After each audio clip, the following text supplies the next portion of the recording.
used to be mornings, the sea would respond. Tail flukes cutting through blue without bond. Families rising and folding from view. Past once familiar, now silent and few. We name them like weather, like stars with a weight. Children drew lifelines, they've long been erased. But stillness grows in the places they swim. The surface stays still where they once began. I've studied the coastline, I've waded through spray, but nothing returns in the usual way. They don't surface anymore. They don't surface anymore. The blue holds its breath like it's floating in space. You can watch all you want, but you won't find a place.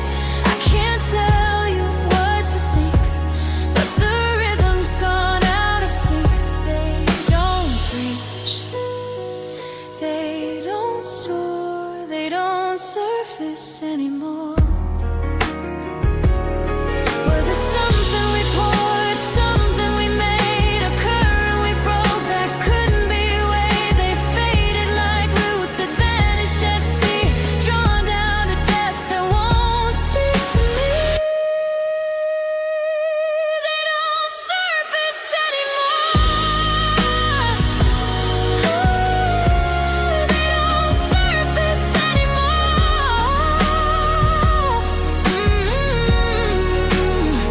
I wait at the shoreline, but they don't appear. You can't hold extinction and keep it near. I can't tell you what to feel, but the quiet has turned so real. They don't breach, they don't soar, they don't surface anymore.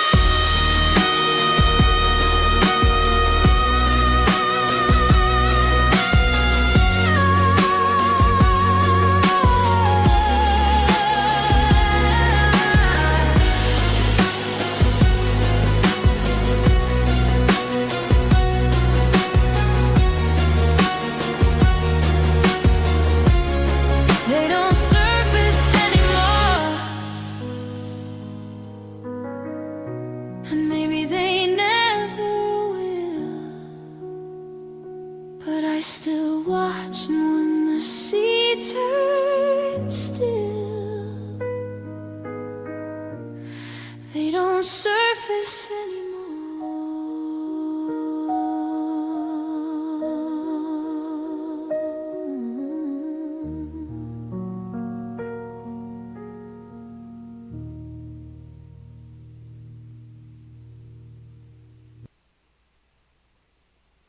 Hello, everybody. Welcome back.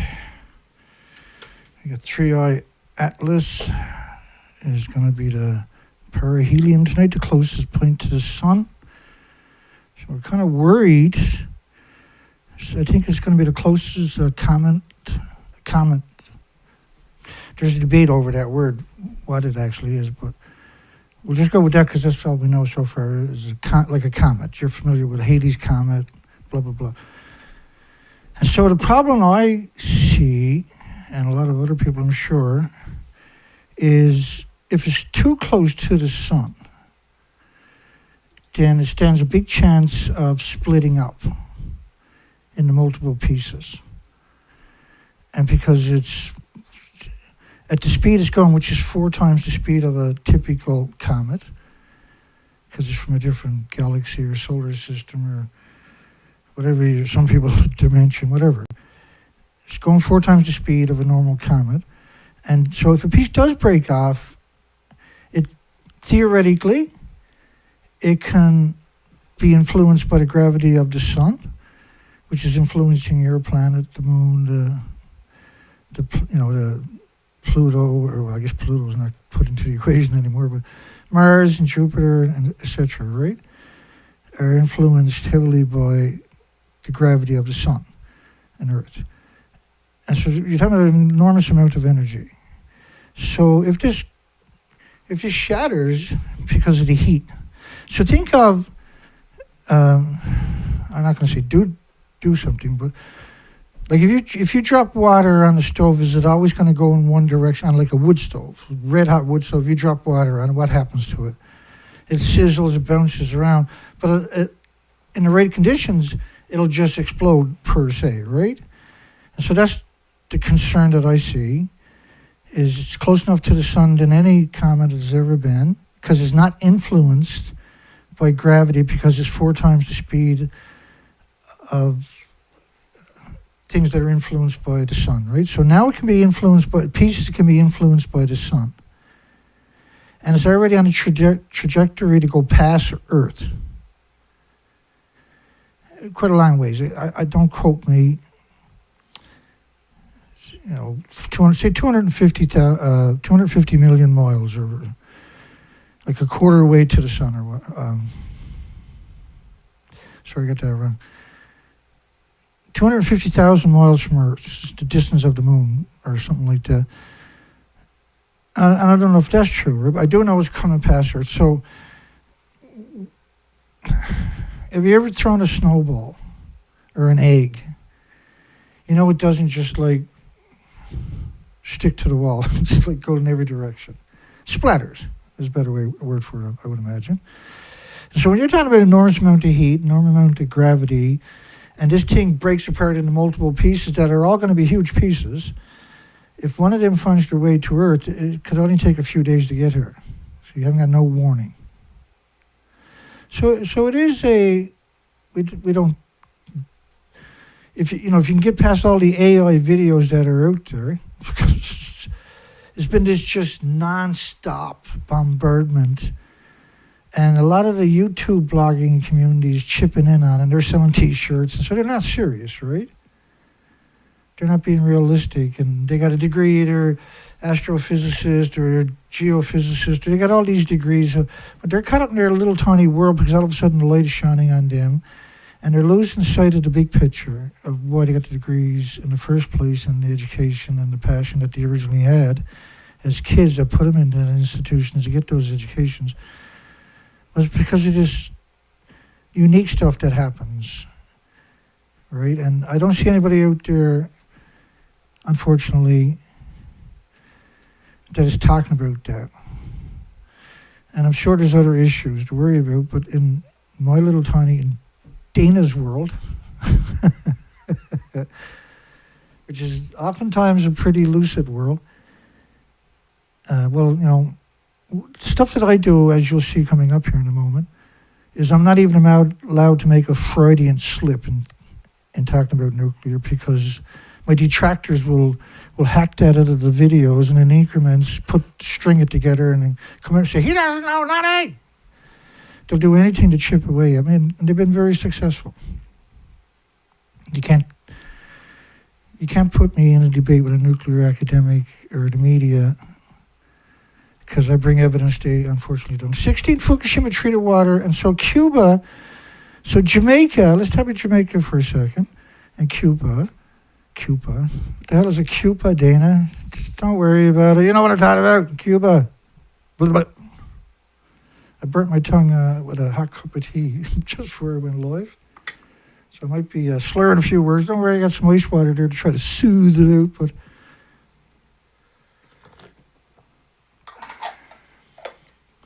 I got off work early tonight, so I'm not wearing my hideous uniform. My cadaver uniform. 16 Fukushima treated water release starts tomorrow. If somebody asks me what I want to be when I grow up, and believe you me, I got a long way to go. I want to carry out autopsies on nuclear scientists.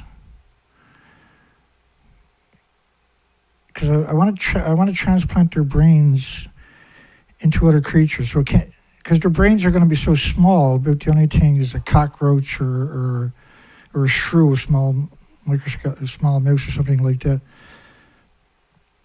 Because you got to have no brain to work in that industry, as you'll see. Okay, so Jamaica now, we got footage coming out, but we haven't got any footage of 185 miles per hour wind. It was 185 miles per hour, fear-mongering. They don't do nothing like that to me because I weaponize it back against them. Just let me get you back up to speed. I got these new glasses. I should be able to see shit now, right? Well, guess what? I'm going to fix that next week. That'll be permanently fixed. No more of this. Because I got a light right there in my face. So actually, if I'm looking for anything on my desktop because the light's in my face, what I got to do is open a folder, click on desktop, and then find it that way. Because you can get a big... Just bear with me, just word it.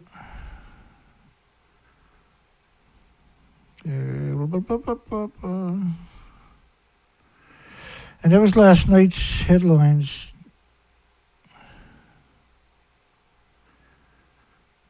I got no idea what I named that folder last night.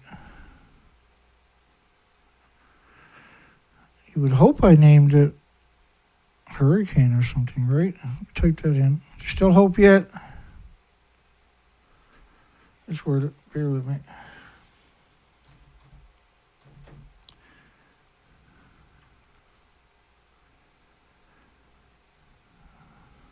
I give up. What the hell was the name of that last night? The captures. I got it. Here we go. I forgot to put it in the folder. Take it out of the captures. Okay. 16 Fukushima treated water release starts tomorrow. That's going to be a doozy. Wait for that. Don't go away. Hang around. Okay. So,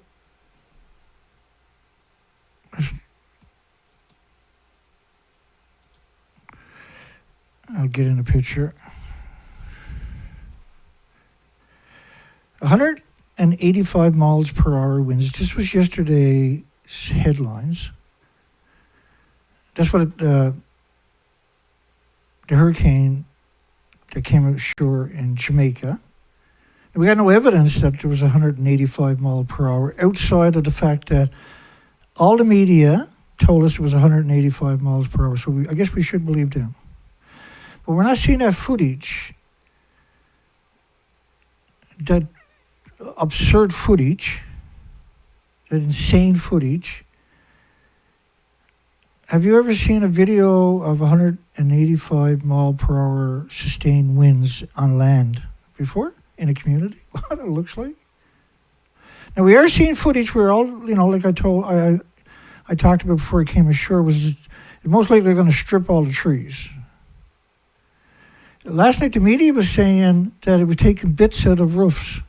I was like, I gotta play that backwards and see what it says. Probably we're the devil or something. Because if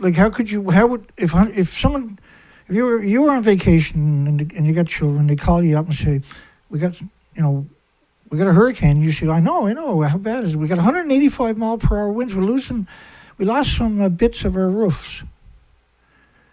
And they're gonna look at each other and saying, are you at the hospital or something? Have you got a concussion? Because 185 mile per hour wind will take a bottle cap and stick it right through your house.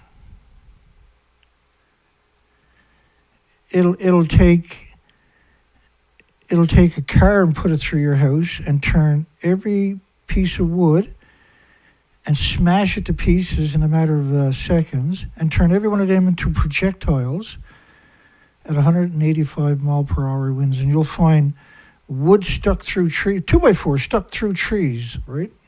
In hurricane or tornadoes at much lower speeds.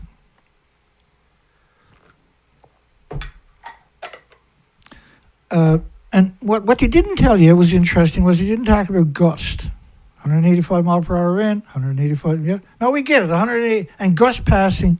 So they're saying gust to 15 miles per hour extra? I'm supposed to accept that? You're only going to lose bits of your roofs? Only a bit of a shock. And we just kept running into a wall of AI videos. And surely 3 million people are going to upload some footage, right? So it looks like they controlled, and even the media today was talking about they finally released footage. Like, what are you talking about? There's YouTube, there's billions of people. There's 3 million people here. I'm sure somebody's uploading raw footage from the ground zero. And there was, and those people didn't upload anymore. I saved them into a folder. So that was the only acknowledgement we've seen of gust, and they downplayed it. It should be at least on a typical day, not in a supercell storm, but on a typical day, it would be 30%. So if it's blowing 10 miles per hour, you'll get gust maybe up to 40. Right? That's you check your weather channels all the time. You know what I'm saying? It's true. But when you're talking about these speeds of 185, did I mention it was 185 mile per hour? You'd expect to see about 250 mile per hour gust. And there was examples of that. Cyclone Moranti that came ashore in China, I think that's the name of it, knocked down 500 million trees, 500 million trees. 500 million trees. Put it in comparison, it'd be like all the trees in your province or state getting tipped over. Think about that, right? Wherever you're to, right? Your not your county, but your state or your province. Like Canada has province, Americans has states. So winds at 185 mile. Okay, we get it, 185 mile per hour. No proof of this. We don't see any videos. And when you watch a video of that 185 mile per hour, you're going to see trees going down the road, entire trees. Now I've seen evidence, and the evidence seems to be almost exclusively to the mainstream yahoos who are going to immediately jam you up with a garbage can diagnosis.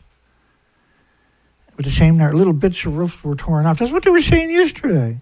Now the footage we're seeing that's finally showing up is holy shit. But the footage we're seeing is from the water rising up. We don't know how officially, because it can't stomach the media long enough to figure it out. How high, it was over 14, 15 feet, the water from the ocean, blown by 185 mile per hour wind. But if you, there's videos out there, I can be sure of it. They probably uploaded somewhere else, but just remember they bought TikTok. They kind of own Twitter. So it's bizarre that we're not seeing that footage. I got to see that footage before I'll accept, even though we got all the media telling us it's 185 mile per hour, Dan. It's, up to 200 mile per hour winds in worst case scenario. Well, what about gust? 185 is going to gust 250 miles per hour. It's going to gust 400 kilometers per hour. 400 kilometers. 400 kilometers per hour. If you're in France or shithead Japan or in bizarre Canada. 185 miles per hour, 185 miles per hour, 185 miles per hour. I get it. But where's the evidence? Where's the pictures? Where's the videos of those? So they're showing you outlying areas. They're not showing you ground zero. And the outlying areas are pretty rough shape. The whole country's in pretty rough shape. 3 million people, and who knows how many tourists. There's around 11,000 tourists goes there every day. It's around 4.5 million a year. 185 mile per hour. And I don't know if you understand what kind of scrounger I am for documentation information. I can't bring it up to you. I'm sure it'll show up.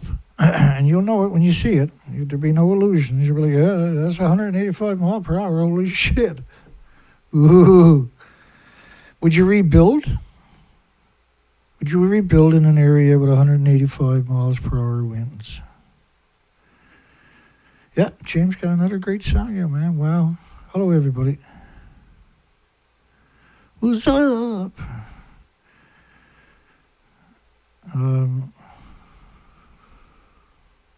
Power line stayed up. Yeah, because that's in the outlying areas. That's what they're showing you. They're not showing you ground zero. Well, we seen a few years ago. My apologies. Let me just duck out for a second. We seen a few years ago a hurricane in St. Kitts that blew all the furniture. You can go look that up. There was a brand new tourist skyscraper. I think it was around 18 stories.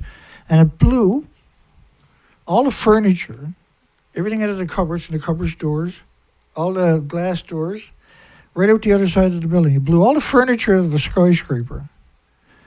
That was clocked at 165, according to a story that came out about 5-10 days later from the military. It was like heard secondhand, but it was quoted widely. It was acknowledged at 150 miles per hour, so it was gusting 200 miles per hour. When it comes to shore, 200 miles per hour. And so the biggest they've been hit with is number 3. I don't know if it's the top end of number 3, bottom end of number 3. Does the majority of the nuclear administration deserve to be on death row for destroying Earth? Now, Cuba looks like it got more damage than Jamaica. Now, we were speculating that because Jamaica's not very wide, it's 50 miles wide, when it passed through that, hit the warm water again, it would pick back up, right? And I haven't been able to follow up on that per se. It always takes a few days or even a week or so to figure out what actually happened, pull that documentation out.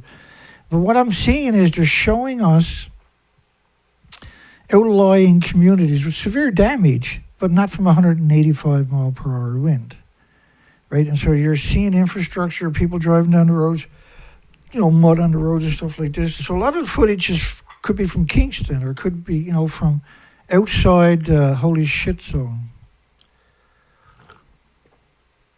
All the media, and now these winds, it was 165 for a whole day, then it jumped to 175 up until yesterday morning, then it went to 185 miles per hour, as I showed you, media after media after media, right? These are what we call Fukushima storms. They're influenced by the fact that, now this model is just 20 days, March to 31st, and Fukushima melted down on 11. So let me introduce you to what Fukushima done in a story about Fukushima. So the official story is quite different than the truth. I'll show you the truth. And I'm just going to show you the evidence, not opinions, right? It's not conjectures. 16th Fukushima treated water release starts tomorrow. So the government officially, what they mean by that is that they haven't released anything radioactive out of Japan, out of Fukushima's reactors. There's 4 reactors. At the top of each of the building is 2 fuel pools. Each of the buildings accumulate around 5.6, 5.8 reactor cores in the buildings every decade. The buildings are 3 decades old. They also have a common span fuel pool and cast system. It takes a long time before you can put it into a cast. And so the best you can hope for in a short, 10, 20 year term is it goes into what's known as a common span fuel pool, which is beyond reactor 4. It's on the same street as reactor 3 and 4. So you're talking about 4 buildings have lost their inventories. That's actually what happened. And their version is pretty interesting, to say the least. We'll talk about that. So this is just 2 of the 4 reactors. These were 190-foot buildings, 65-meter buildings, 19-story skyscrapers, 150 feet by 150 feet wide. So they were square. These were massive skyscrapers. And this is the remains of Reactor 4 and Reactor 3. Reactor 1 and 2 retain some of their buildings, but there's nothing left in the buildings because they burn at 9,000 degree Fahrenheit temperatures. And you can see what kind of damage happens. That's Reactor 3, by the way, was a plutonium mixed oxide reactor. So around 36 reactor cores. That's actually what happened. But what they're saying happened is nothing got out of that building until August 24, 2023. And they being the whole planet. All your media, all your universities have certified that story that nothing got out of these buildings.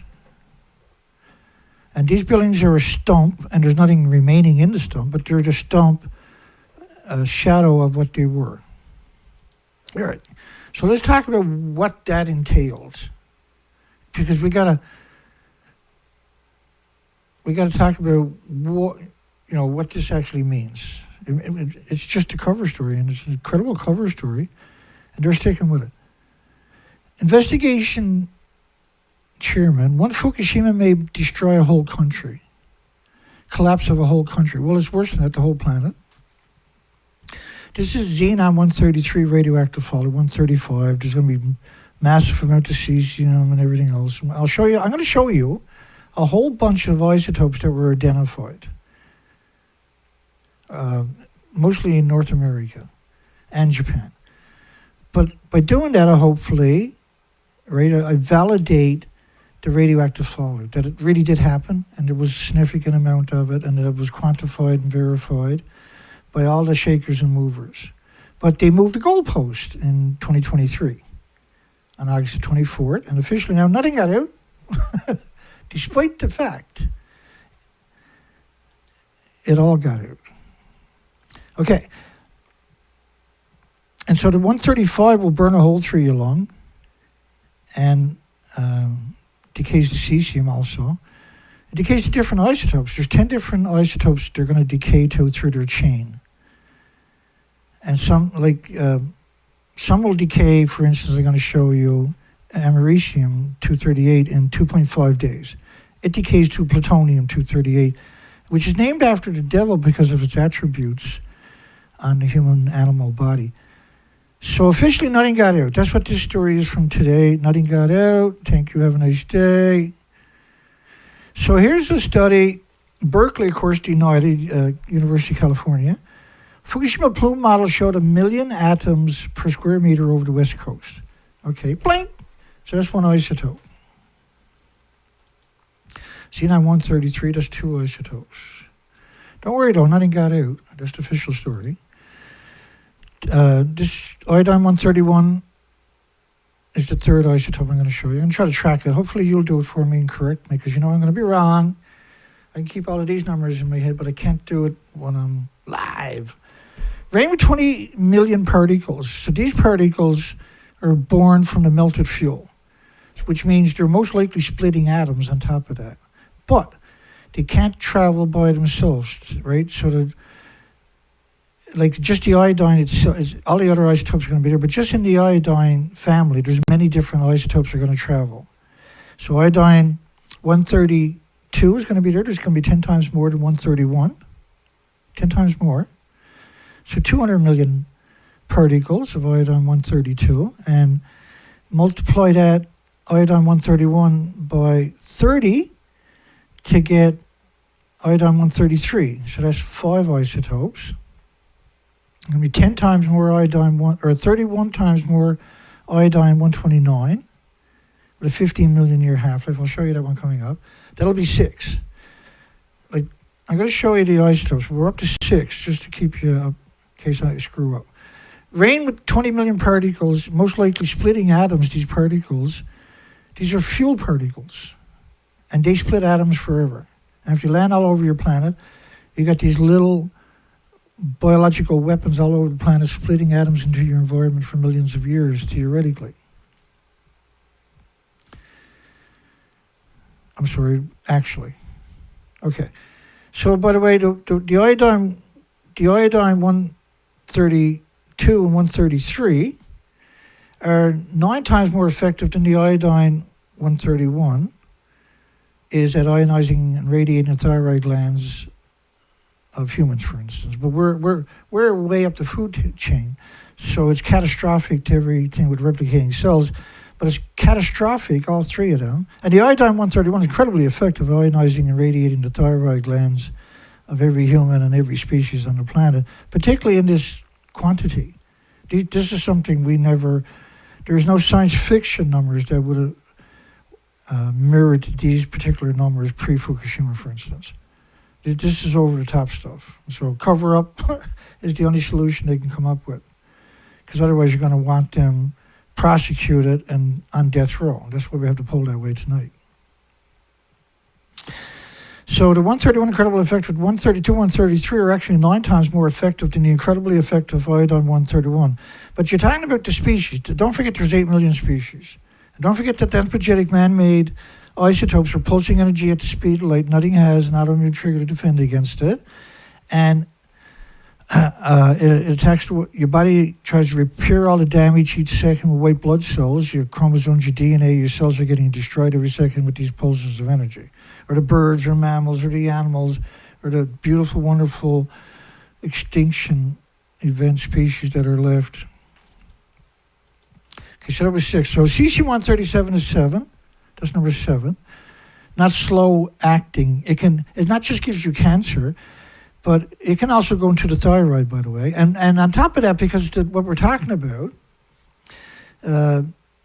all the species are producing radioactive hormones for the rest of their lives now, including you and your loved ones. And so anybody got a group of friends, you're going to have multiple people there are being treated for thyroid disorder, or might even, hopefully not, but might have even passed away from it. Because that's prevalent now worldwide. Not slow acting. The Fukushima nuclear plume covered most of North America, but don't worry about that, because nothing got out. They're controlling everything. Nothing got out, only a couple of grams. 2.2 grams of tritium is the official story. Fukushima nuclear plume covers, now they were talking about, I do believe it was CC-137. Plutonium, Neptunium-239 is 8. It decays to plutonium, which is 9, 238, in 2.5 days. So this model is based on 20 days and 21 days of radioactive fallout, based on TEPCO's official numbers, which don't include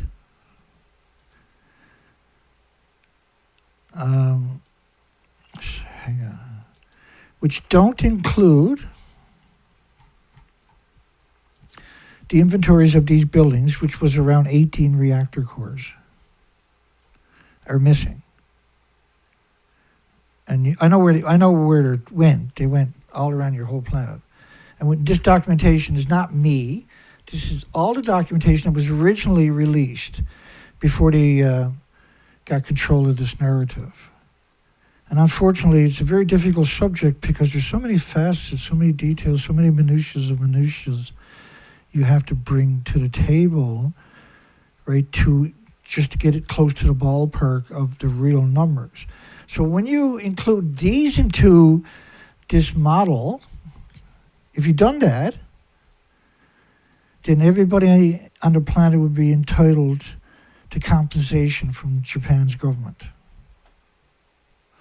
because they poisoned everything on this planet. But it's so much more hideously complicated than that, because they never stopped growing food in the nuclear wasteland, and I'm talking nuclear wasteland.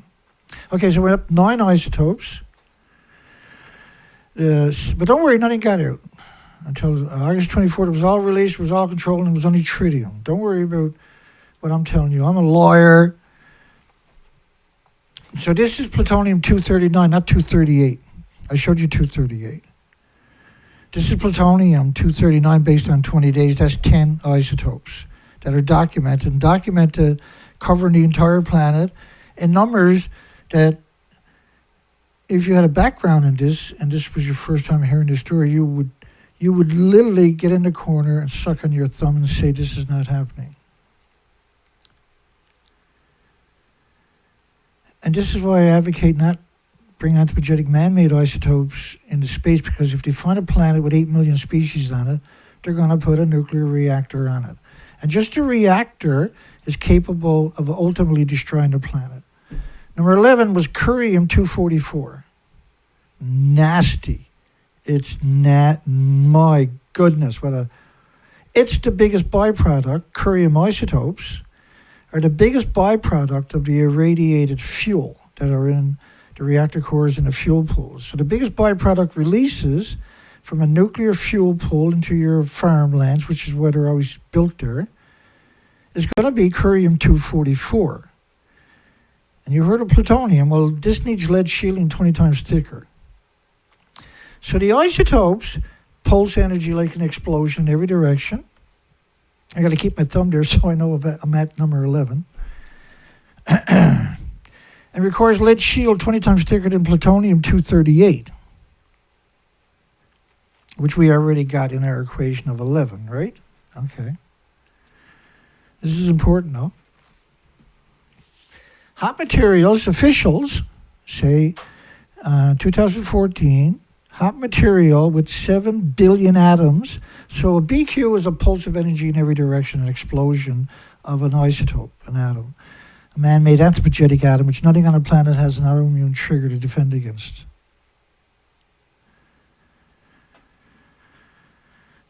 Of cesium found 15 kilometers from Fukushima plant. Cesium, what? I don't know. I'm assuming 137, and then you would have had similar numbers of 134. And we do have that somewhere, but I'm going to throw it in there because we do have that documentation. That always comes with 137. Okay, so that's 12. And these are absurd numbers. So we're going to multiply 7 billion times 66.6 to get a square meter, because we're talking about a kilogram. So if you take kilograms of a square meter, you're going to end up with 66.6. That's their number. Impressively, at least you told the truth for the first time that this is. But don't worry. Don't let this bother. Don't let anything bother you. Don't believe anything I'm telling you, because officially the world says nothing got in her. I'm a lawyer. Scammer. Ball blaster. You can buy T-shirts of the names they call me up at. You'll find the link in the description. I sell T-shirts of all the names they call me. Some pretty funny stuff too, actually. Desperation, right? It's like the small modular reactors in Canada are 240 feet tall. They're 50 feet taller than Fukushima reactors. They're massive reactors, but they're small modular reactors, which means they don't have a small modular reactor. But everybody's trying to sell you stocks for small modular reactors, but they actually don't exist. And Canada's the only ones that's starting to build one, and it's 240 feet tall. And Americans are looking to buy it because they don't have a small modular reactor. They're just a pressure water reactor, and they changed the name and called it a small modular reactor, right? Because we cover all of this. We look at the designs. We listen to everything they have to say each day that we can do without puking up, which is tough, I got to admit. I'm tired of puking up. 16 Fukushima treated water release starts tomorrow, so have a nice day. All right. Is iodine-131 killing babies in Philadelphia? Not tritium. Not bird flu. Up 48% since radiation levels spiked in the drinking water. Now, there's similar stories about that throughout the United States at the time. They were covering it because it was real. But nothing got out. So everything I'm showing you tonight is a lie, except for what they told you. But they're telling you nothing got out. Just a gram. And they being all the big shots. These are the big shots. You got the ICRP, ERPA. You got ERPA, the IAEA, the crazies. You got the National Council on Radiation Protection Measurements, the lunatics, the blah, blah, blah. And guess who all of these are? They're United Nations. And guess who's on which committees are on each committee, each person. So the people that are with the IAEA committee are the same people that are on the ICPR committee, are the same people that are on the UNSCLEAR committee, are the same people that are on the ERPA committees, same 100 gray hair people. They make the decisions for your friends, your families, your hospitals, which is your genocide machine for nuclear. Okay. So less than a gram got out of reactor 2, for instance. Just bear with me. Because we're at 12. All right. Let me go back up here. Don't forget we're at 12.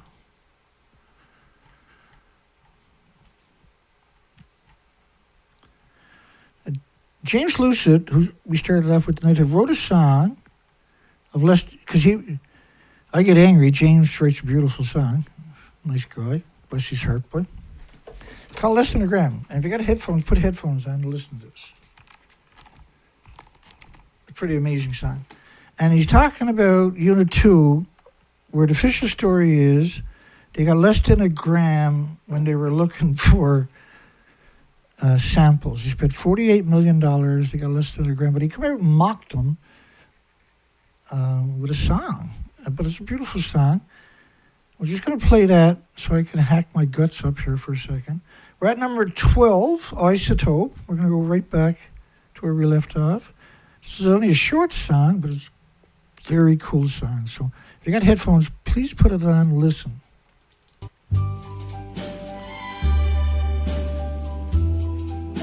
I'll be back.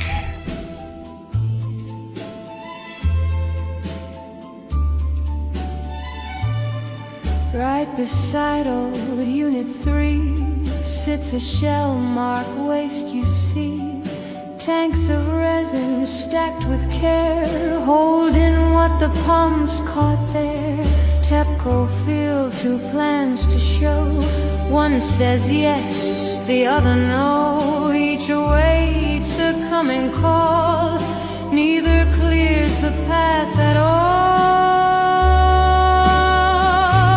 Less than a gram, that's what they've got from Unit 2, and that was a lot. Fuel remains in buried rooms while they measure water plumes. Early 30s, so they say, when the work might get underway. Decommission down the line, mid-century's hopeful sign. 880 tons remain, none retrieved from 3's domain. They debate what space to claim, still the Buildington stays the same.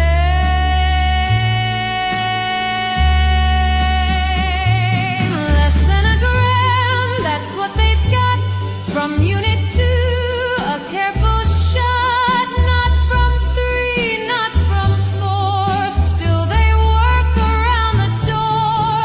Less than a gram, still asking for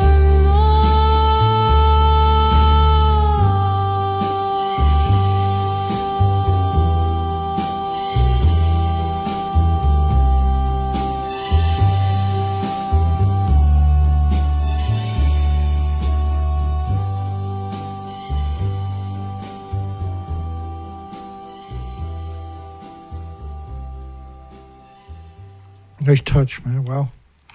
I love it. That is, I was listening to it and I was saying to myself, we need a band at some point in the future. There's going to be bands that are going to take a lot of these songs and we'll be going around the clubs playing all these amazing songs. It's going to be really something in the future. I hope I'm around to see it. I hope you're around to see it. Your loved ones and kids are part of those bands. Okay, so we're at 12. I'm counting, not you. Just kidding. 40 million atoms. So a Becquerel is the pulse of energy. It goes in every direction. It's killing your chromosomes, your DNA, your cells. Permanent lesions to your organs. At 50 atoms a kilogram, by the way. And your body has to fix that every second from that pulse of energy, almost at the speed of light. Do you got anything that pulses energy at the speed of light from Canadian Tire or Walmart? No. You know why? Because it's man-made. And there's nothing on the planet with an autoimmune trigger. No whales, birds, animals, elephants, skyscrapers, trees. Nothing got an autoimmune trigger that can defend against the man-made anthropogenic radiation because of that particular facet where it pulses energy almost at the speed of light every second, every direction. Cesium will pulse at 600 feet. So cesium's out in your neighbor's garden. It theoretically will pulse through the house, their gardens, your garden, through your house, through the walls, and into the bedrooms, and hurt your chromosomes, your DNA, your cells, every second of your life, and you can't perceive it. That doesn't mean it's not happening. It doesn't mean your body's not responding to it. And your body responds to it by attacking it with white blood cells and try to repair it, right? It can't keep up with that because we're talking about so much. Remember, we're at number 12, all different isotopes, incredible quantity. But don't worry, everything I'm telling you doesn't matter because nothing got out. Despite the fact, and there was 40 million isotopes of iodine-131. Now, you can't have iodine-131 without every other isotope. And you would have it in similar numbers. There's 10 times more of this, 10 times more of that, 100 times more of those. There's nightmares of that. Don't worry, but nothing got out, so ignore everything I'm saying. You pretend that everything I'm saying is not real. And remember 129 iodine? Study it out of Ottawa, Canada. Now, you can't be an isotope unless you pulse energy almost at the speed of light every second. Otherwise, you're not an isotope. You're not an anthropogenic man-made isotope. You're useless. You're a poser isotope, like potassium or magnesium or iron. You're harmless. You're innocuous. You're benign. You're already acclimated to it through genetic superior selection. It means nothing to you, but it's not man-made. So 220 million atoms per liter is a very puzzling one for me because that's not going to go away for 150 million years. There's 10 half-lives, so 150 million years. 150 million years. Give or take a million years, I guess. Because, no one's been around long enough to quantify that assertion, have they now? And this is not a very powerful isotope, but it's man-made, and your body doesn't have an immune trigger to defend against it. And once it's in your body, and it's in your body in enormous quantities, thyroid glands, adrenaline gland, pituitary glands, etc. on top of that, which are regulating the functions of your bodies, your development if you're young, no matter which species you're, including humans. And the issue with that is it assimilates into your body just like potassium. And it means you're producing radioactive hormones. Okay, so you remember the curium, remember the plutonium. We haven't even talked about strontium, but we'll get to that hopefully in a minute. Those isotopes will sequester in your bones. This is, most ones I'm showing you sequester in your muscles, your organs. These will sequester, or plutonium and the curium isotopes we talked about a little earlier, will get into your bones. So everybody's producing radioactive anthropogenic man-made hormones and radioactive anthropogenic stem cells. And for anything that's developing, like the babies of the species in humans, your body's not designed to do that. You have been poisoned, you have been injured. And the injury, unfortunately, is going to last at least 150 million years. So, bummer, I know. But the good side of it is you don't have to worry about none of it because Fisher Stories nothing got out. So go on, enjoy your day. I'm full of shit. Despite the fact that I'm showing you the document. And when they compare it to you, and you do this all the time with x-rays and CAT scans, that's meaningless. That's being very polite saying it's meaningless, by the way. Because inhaling the particles increases the exposure by a factor of 1 trillion. Because it's in your body, it's exploding every second. And it's wrecking your chromosomes, your DNA, your cells. It's causing lesions to all your organs, permanent lesions on top of that, which is a whole host of nightmare diseases and illnesses and autoimmune deficiencies and injuries. The manifestation of that complication, right? That assault, that injury. And it's doing that every second. It's just pulsing energy almost at the speed of light. And that's wrecking. And your body tries to repair the damage and attack the source. So no matter which isotope it is, your body's going to attack it relentlessly and try to repair the damage relentlessly with white blood cells. This is so important.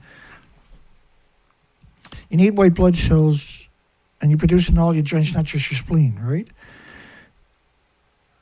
And the problem being is your body can't keep up with that. So it puts a lot of your resources onto the isotope itself, and it tries to make a sarcophagus to contain it because it's a foreign entity.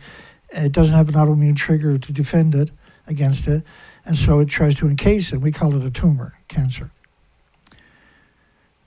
And so the problem now, of course, is the lack of red blood cells for the animals, birds, the whales, the elephants, the cats, the puppies, the children. We have to protect it. And the female species are 4 times more vulnerable to anthropogenic man-made radiation than males. And women are born with all their eggs. And this is a biological weapon that will eventually. We don't need nuclear meltdowns. We don't need nuclear accidents. We don't need nuclear dumping. We just need fuel pools worldwide splitting atoms directly into the environment. And so then this is another issue we're talking about that I definitely need to make sure you appreciate the enormity of what I just said to you. I need to give you the documentation so that you can quantify it on your own.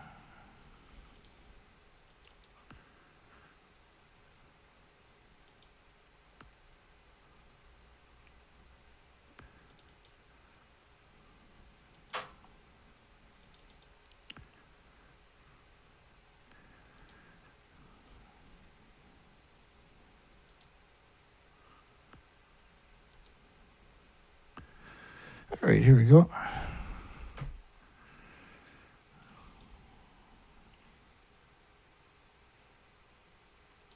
Do something there at the time. Okay, here we go. This will take 1 second. Okay, or less. So the isotopes, there's 1,000 fuel pools worldwide at reactor sites, reactor plants, reprocessing facilities, temporary storage areas. That's not what I wanted. One more try. I smurfed up. Well, we'll do that too, but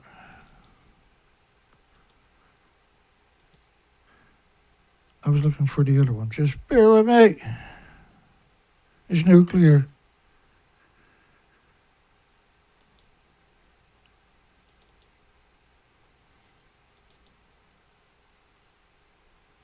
The whole equation is nuts.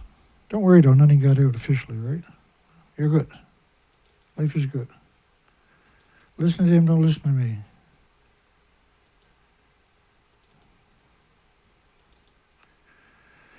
I gotta make my life miserable tonight because I had moved everything to a different hard drive. That doesn't mean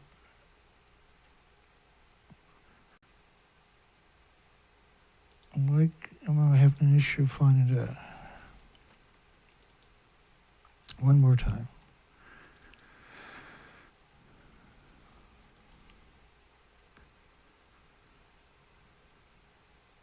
Oh, right. I was looking for the wrong thing. Oh, I got both of them, so that's okay. It works. Here we go. Wrong search. Here we go. We'll get her. Dina.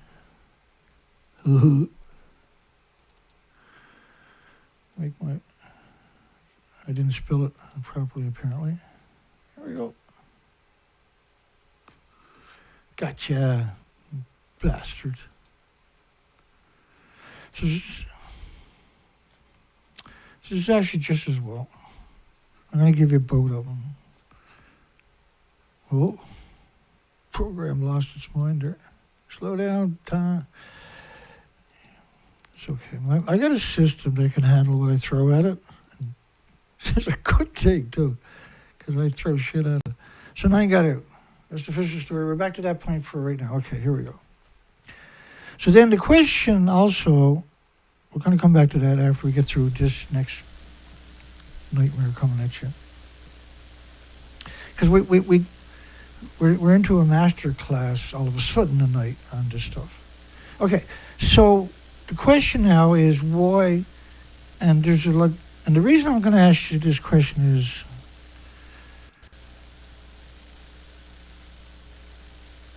because the world is so complicated, unfortunately. So they know that plants and everything will uptake radiation, right? They're not suspicious about that. They know it for a fact. Okay. And you know that foliage, strawberries uptake the radiation, grapevines uptake radiation. There's endless studies. And the fallout, and the reason you see the depiction of so-called fallout you're looking at, xenon, my goodness, I'm losing my mind, zirconium, 65, strontium, 85, cesium, 134. All right. So they got studies saying that you got to be careful because food sucks up radiation. So then the question is, why is almost every single nuclear plant on the planet surrounded by farms when they know for a fact that the food at farms don't mix because they suck up radiation? We know that. We got all these studies. And we got millions of studies that acknowledge that you can use plants as a monitor for radioactive fallout, for instance. And you know that when we start looking at it and start realizing that almost every single nuclear plant we looked at was surrounded by farms, then you start to ask yourself, is this an accident? This is a coincidence? It's a coincidence. Now the fuel pools at each of these sites have no containment, so they're splitting atoms directly into the environment. That's why you see this particular depiction. So every year they're putting more fuel into the fuel pools at the reactor sites. This is a reprocessing site.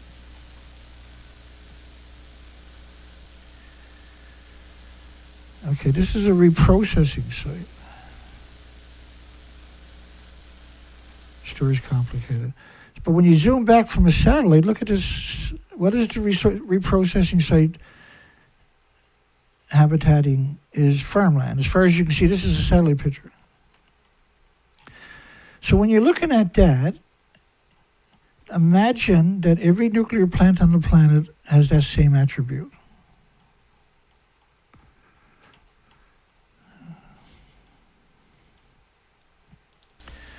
So why is every nuclear power plant that we looked at, except for a couple, worldwide surrounded by farms and reprocessing sites? Like Francis Donneray is surrounded by farms as far as you can see. It has 500 security guards. Nobody's going to go in there and steal something, okay? It's to keep you away from the farms. They'll harass you if they see you anywhere near it. Those tall, skinny stacks you see at all of these nuclear plants are venting the fuel pools. The fuel pools, every year you're putting, at least per building, you're putting about 1/3 or more of the reactor core. The reactor core powers 1 million homes and businesses by splitting atoms. So imagine how many atoms it takes to boil a glass of water, because it's absurd numbers. These are absurd numbers. Now try and boil a glass of water for 1 million people every minute. Imagine how many atoms that's going to take. And so when you take it out of the reactor, it's not producing power for homes and business, 1 million homes and businesses anymore, but it's still splitting the same atoms. And you can't contain it. So everything is vented up tall, skinny stacks at the nuclear power plant. This is where it gets interesting. So when we looked at the oh shit moment a long time ago and said, gee, I wonder, and this was just an epiphany I had one day, what's the ratio of nuclear power plants and farms? And to my absolute horror, and yours hopefully, every nuclear power plant except for 1 or 2 that I looked at, and I'm going to I'll show you a bunch here just to, so you can appreciate what I'm trying to say to you. This is the worst idea, and we know it's the worst idea because you have endless amount of studies. If you go look up radiation in fruit, isotopes in fruit trees, and isotopes and fruit plants, and isotopes and wheat isotopes, and you start seeing all these types of studies, but what you're going to end up with is just an overwhelming ticker tapes of thousands of pages, no matter which journal you're at. So they know that surrounding farms, nuclear plants surrounded by farms is a really bad idea. They know that. They're not wondering that, right? They're not guessing that. And look how hideous that picture is. These things are, that tall skinny stack is hemorrhaging isotopes from the fuel pools. You can't scrub it, you can't filter it. All isotopes are the same size. So that way, you can't filter something that's the same size as everything else. So you can put 200 million atoms on the head of a needle, but you can't see it. And that's what we're talking about, atoms. And so you can't filter out cesium isotopes, atoms, and uranium and plutonium, americium, ruthenium, because they're the same size as water or anything else, right? So you can't actually filter that. And the numbers we're talking about, if you do the mathematical equation to appreciate the numbers, whoa. And each plant needs 1 million gallons water a minute, each reactor, not the site, but the reactors. So why would you grow food or put a nuclear plant in the middle of farmland knowing that whatever you're going to grow is going to suck up that radiation, and that the people that eat it are going to be catastrophically impacted the first time, let alone if you eat it regularly. And that you can take these foods from these nuclear wastelands and distribute to countries you want to take over, or distribute to your own country you want to control, and you make people weak because they have they're producing so much white blood cells, you have less red blood cells. And red blood cells carries oxygen and nutrition. And how are you liking the no chemtrails for the last couple of weeks? That's the first time in like 30 years. The global engineering nut jobs that are spraying our planet with chemicals, the skies are clean. Isn't that something? Beautiful blue skies when they come out. No trails. No artificial clouds. And the EPA, because they're only there for this administration, are going to release the documentation of who's doing it and the information they gathered up. So even after they're gone, we're going to be empowered, knowing specifically who's doing it. And hopefully so are the families of these cowards. So why is every nuclear power plant surrounded? It's meant to make you sick. It's meant to destroy your health. It's meant to denigrate your health and your children and your friends, your families, your parents, and saddle you to the medicine cabinet, the pharmaceutical industries. And then when you're dying from the radiation exposure, they want to put you in the hospital and hit you with more radiation and finish you off. We have 2% survival rate. More than 5 years, so it's better not to do it at all, right? Okay. All right. And don't forget that they never stopped growing food in 14 prefectures that were banned by 55 countries. They picked up 30 million one-ton bags, and they're harvesting food right within sight of the reactors that are still melting down. I've lost 36 reactor cores. And that I've already showed you the isotopes all around the world, but I want to give you another kind of insight into it. I put flags in each of these stories so they're up where they downplayed it, but I showed you the numbers earlier. And I'm showing you more coming up after this. Artificial nuclides, blah, blah, blah. And so all of these countries downplayed it, but they had to acknowledge that it happened, right?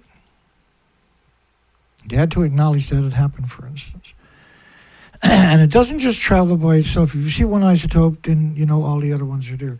So in North America, xenon-133 doesn't travel by itself. It travels with 12 other isotopes, which is one of the ones we already acknowledged. But don't worry, officially, nothing showed up. But unofficially, all of these numbers I'm showing you, if it's just one of the isotopes and not the other 11 that I've already showed you, you're in a whirl of hurt forever. You're in real trouble. Your immune system is compromised, and your loved ones, your friends, your families, species are compromised. So now you're more susceptible to pathogens and viruses that were normally harmless and innocuous and benign, are now catastrophic to your health. Remember, a tsunami ran through the site. There was no way they can save anything. If you don't get circulation and cooling, these reactors melt down pretty quick, and they did. High concentrations of cesium-137, which pulses energy 600 feet, close to the surface from Vancouver southward, Canada, I'm assuming, and Hawaii and Florida, blah, blah, blah. But don't worry, officially nothing got out. Okay. Now, I want to bring it together a little bit more before I jump into the next slide. So I showed you a whole bunch of acknowledgement from different countries, but I also showed you, compared to their numbers, the real numbers are catastrophic, right? They were shipping food, have never stopped shipping it from the nuclear wasteland. Just the Fukushima Prefecture is producing 1 billion pounds of rice. Canada removed all restrictions after 93 days. You have to protect the female species of this planet, of humans and all the other species, because they're born with all their eggs. And the best way to destroy the population is to sterilize the female population. And so this is why you're not getting bugs on your windshields and everything else. Okay, so we showed you studies to make sure you appreciate that they're well aware that grown food in a nuclear waste surrounded by farms is a very bad idea because of the fuel pools. You can't contain those emissions. All right. Excuse me. Okay, 450,000 times above detection levels. So we need to go back in history and show you a few more studies of the health effects from a very small nuclear meltdown known as Chernobyl. Chernobyl was a tiny nuclear meltdown. It was massive.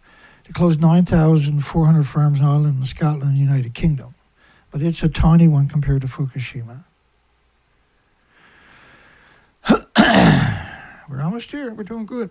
We're doing good. I'm proud of you. You stuck with me. Hang down. Hang tight. Don't give up on me yet.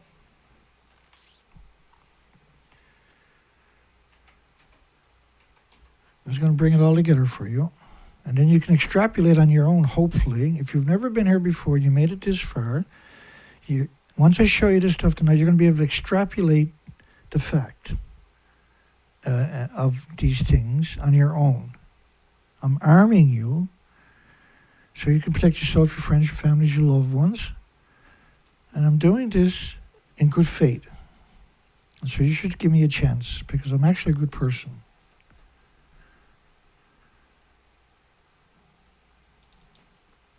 And I'm not doing this because it's fun. I'm doing it in hopes of one night sleeping without nightmares. All right. I think this is the right folder. Let me fix that. You're going to love this. Well, I don't know if you're going to love it, but this is important when I'm going to show you to bring it together. Because you actually this is a great night to watch this particular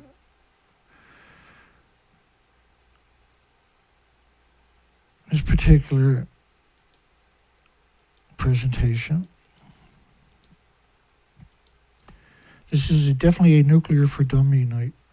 But it's a refresher course. It's a master course that you don't have to know anything about in order to appreciate the enormity of what I'm talking about. And like I provide so much in the little amount of time each night. And I apologize to everybody for that.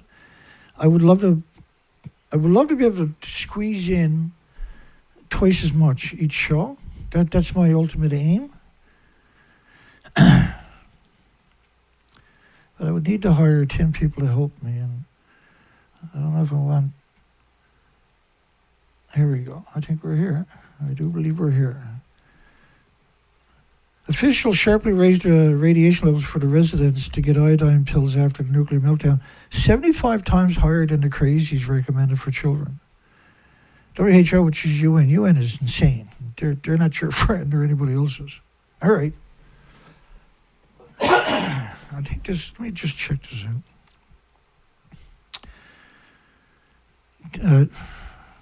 Let's go with this for a minute.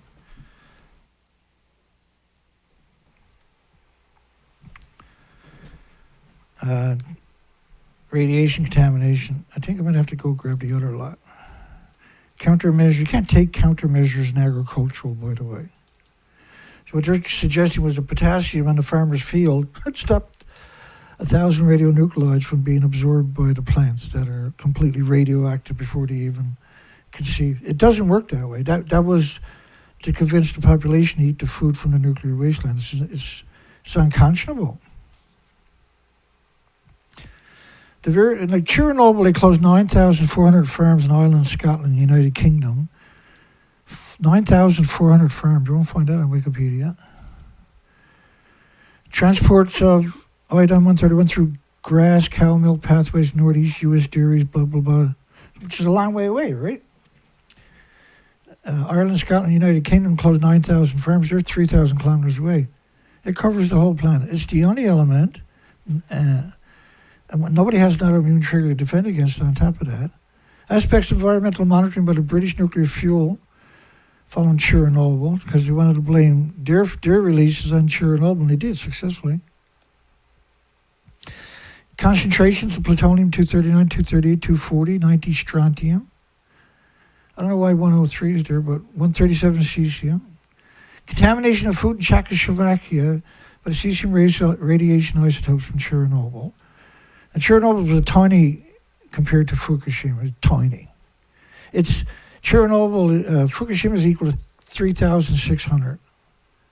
That's being very conservative, because Chernobyl was no reactor. It was a small reactor. It was a graphite reactor. It didn't have fuel pools at the top of the buildings. Japan's were massive reactors. They were pure uranium, pure plutonium. They had decades and decades of reactor cores at the top of the buildings, and we lost all of those inventories. They cannibalized, they continue to melt down today. They cannibalize everything within proximity of these 9,000 degree Fahrenheit temperatures. And they atomize an aerosol and ionize and radiate steel, rock, cement, gravel, whatever. They don't need oxygen to burn for 1 million years. So this is an insidious weapon, and these releases are all man-made. Your body treats it as a foreign object, so that attacks it with white blood cells for the rest of your life, or the birds or the mammals or the animals or whoever it is. It's unfortunate enough to be poisoned or injured. So Chernobyl fallout, pregnancy outcome in Sweden after Chernobyl, contamination of Austria's soil with cesium, which is a British terminology. In the Swedish lakes, Sweden closed their freshwater lakes to fisheries for 30 years after Chernobyl. And Chernobyl was a very tiny, but it was brutal, but it was tiny compared to transports of cesium, americium, plutonium isotopes, up to the Baltic Sea. Chernobyl fallout in Finland, hot areas where brutal doses are, which are going to poison the water table is going to poison the food source for the migratory, the species that are there. Hot areas. Long-term variations of post-Chernobyl. It's not going to go away. It's not going to turn to fairy dust because you stop paying attention to it for 1 million years. It's still going to be there. Everything that we produce for the last 80 years is still out there pulsing energy almost at the speed of light. Climate change, right? Gas, oil, and coal emissions don't pulse energy at the speed of light for 1 million years or a millisecond. You get the emissions from gas, oil, and coal is carbon, which means more birds, more insects, more puppies, more pizzas, more tennis balls so you can play with your dog, more dogs. Of post-Chernobyl strontium, cesium, plutoniums, concentrations in the air, dispositions to the ground. Yeah, because it's never going to go away. If you look for it, you're going to find it, and it ain't good. There's not even an autoimmune trigger to defend against it. But I'm trying to make a point. So, just bear with me. Thyroid radiation doses in Britain, which was, still catastrophic, but Britain was pretty brutal too, what they done at the wind scale. They changed the name to Sellafield because it was so evil. Iodine-131 other radionuclides environment. You like using iodine-131 because it's a short half-life. You can't have 131 without 31 times more iodine-129. And it ain't never going away. And it can't be just thyroid. There's heart problems, liver problems, lung problems, respiratory, pituitary, thyroid, adrenaline, Alzheimer's, dementia, autism, diabetes, Down syndrome. So aerosols in southern Finland, there's reindeer meat, how the reindeer meat gets radioactive, and how that affects, and you can't put countermeasures. There is no countermeasure for radioactive food or meat or water or anything else or air. There is no countermeasure. All the atoms are the same size. You have to filter everything in order to filter anything. Uptake of radionuclides by plants after Chernobyl. I showed you quite a lot of that earlier, how the plants work. Changes in thyroid cancer incidences in Scotland, 3,000 kilometers away post-Chernobyl. So they're suggesting strongly, or they're acknowledging strongly, cancer epidemics because of Chernobyl and 3,000 kilometers away. Radiocesium in aquatic invertebrates from Norway, 1986 to 89 after Chernobyl. Fallout. You're not seeing any of these connotations after Fukushima. They learned their lesson. But these studies help bring this whole story together, hopefully, for you. Propagation Chernobyl 131, which you can't have that without all the other isotopes. Through the air, the grass, the animal, milk pathways in northwestern Greece. And what I'm showing you, it's painful, sexual dysfunctions in Chernobyl. It's not just Chernobyl. It's everybody and all the species that are within thousands of square miles. Radioactivity in breast milk after Chernobyl. Why are you doing all these studies, see? Transports of iodine cesium from air to cow milk. So they're only doing these studies because they want to downplay it. All of these studies I show you now are about them wanting to downplay it. Yeah, we found it, but it's okay. It's like eating a banana, sleeping next to somebody. These are not appropriate. Determination of cesium in the water system of the pre-alpine lake in France, I guess, is it? They had hot spots in the glaciers when it's melting, showing up from the radioactive fallout. France is a long way away, Europe, right? And we're talking about the water system, which feeds estuaries, lakes, streams, and rivers during droughts. That melts and feeds the ecosystem, which is poisoning the ecosystem. Radioactivity levels in soil and crops from Campania in South Italy. So they need to downplay it because it was so catastrophic worldwide. But it's a paper towel compared to Fukushima's emissions. It's still brutal. Anthropogenic 137 cesium in atmospheric aerosols in Slovakia, in the Black Seas, and strontium-90. These are bone seekers, so all the species are producing radioactive stem cells for 300 years just for that particular isotope. And sterilizes females, which are the most important species, that needs to be protected. Our planet was beautiful before the nuclear industry started detonating and had nuclear wars all over the planet against themselves. Well, let's just blow ourselves up for a couple of decades. And if everybody doesn't die, maybe we'll start a real war in Iraq and Afghanistan later. Evidence from a sustained excess in females in Crumbia, which is right alongside of Windscale, now known as Sellafield, which had plutonium mixed oxide reactor meltdown. So they want to blame all of that on Chernobyl instead of its rightful source, which is surrounded by farms as far as you can see. Quite a coincidence. Every friggin' facility on the planet is surrounded by farms as far as you can see. And the fuel pools are all hemorrhaging atoms directly into the environment, which is surrounded by farms. Transfer radionuclides dose assessment to ants and anthills. So they study lots. They know lots. You can learn lots just by appreciating what I'm showing to you. How to meat and vegetables, northeast Scotland following Chernobyl. Well, all of Europe. In order to get to Ireland, Scotland, and the United Kingdom, it had to contaminate Europe to get there. Do you get it? Calculations, individual effective doses and equivalent in Italy following Chernobyl. So, like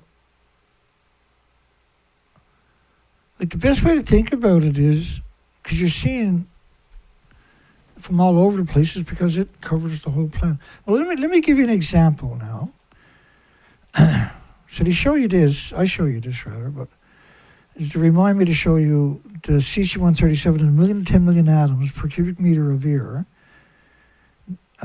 model based up on a spike of 1,000,000 to 10 million atoms, pre-Fukushima numbers of cesium-137 with 300-year life and pulses energy 600 feet every second per atom. So think of a snowstorm coming out of Japan. And the snow never melts and never goes away, it never stops snowing. So you're at I'm going to tell you when you're at day 20. Well, you're at day 20 right here. But it never stops snowing. And we're 14 years down the road. It never stops snowing. And so this is cesium-137 at 1,000,000 to 10 million atoms per cubic meter of air. This is nasty. But the biggest byproduct of the irradiated fuel rods is the curium isotopes, which need lead shielding 20 times thicker, like I showed you earlier. Scale to assess nuclear incidents need revisions. Oh, yeah. Agricultural countermeasures. You see that a lot, right? But you can't, there is no agricultural countermeasures in a nuclear wasteland. It doesn't work that way. Influences of soil acidification in the southern Norway and the cesium exposure of moose. They study, you have no idea how much they study when it comes to radiation fallout and on every species on this planet. Radiocesium contents of meat in Italy. my goodness. But I'm going to bring you up to speed in this one single show.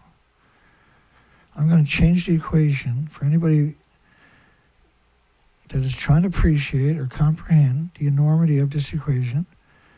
You are in the right spot. You're in the right spot today to be. Okay, and so there's two more things I got to show you. I apologize.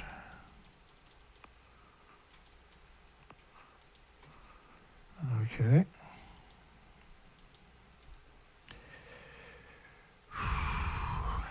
Let's do this one. And then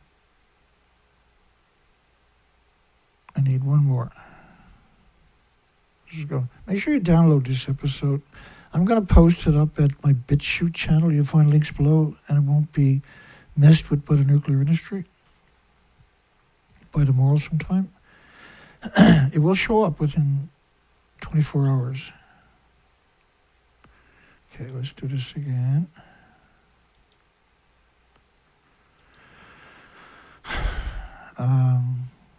Oh yeah, right.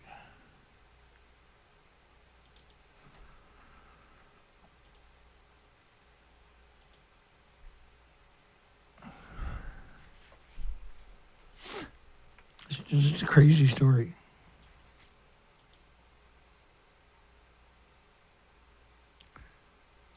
All right, got it. Wow. Yeah, this is a great example to show somebody tonight. If they're trying to learn. If you're trying to learn, if you really, truly want to appreciate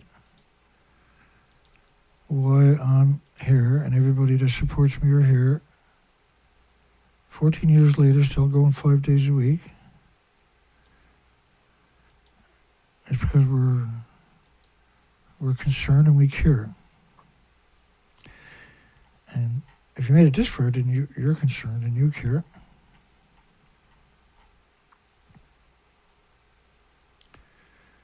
Oh, crap, what did I just... Oh, okay, I done that.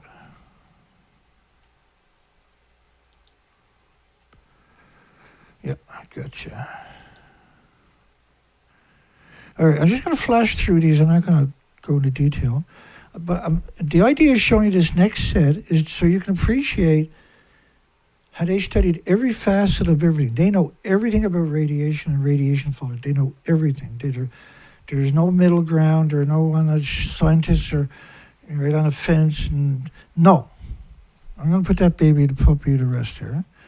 So these studies, you can't even comprehend how many of these types of studies I actually gathered up, and there's nothing compared to what I want to finish downloading and screen capturing, just so you can appreciate. They study every facet of everything, and when I say they, I mean they. Look at these people, all those names there on these studies. They're paying mortgages, and they're doing 4.3 million studies a year. Most of those are in North America. Most of those are going to be on anthropogenic man-made radiation. They study that more than natural elements of the solar system by orders of magnitudes on top of that.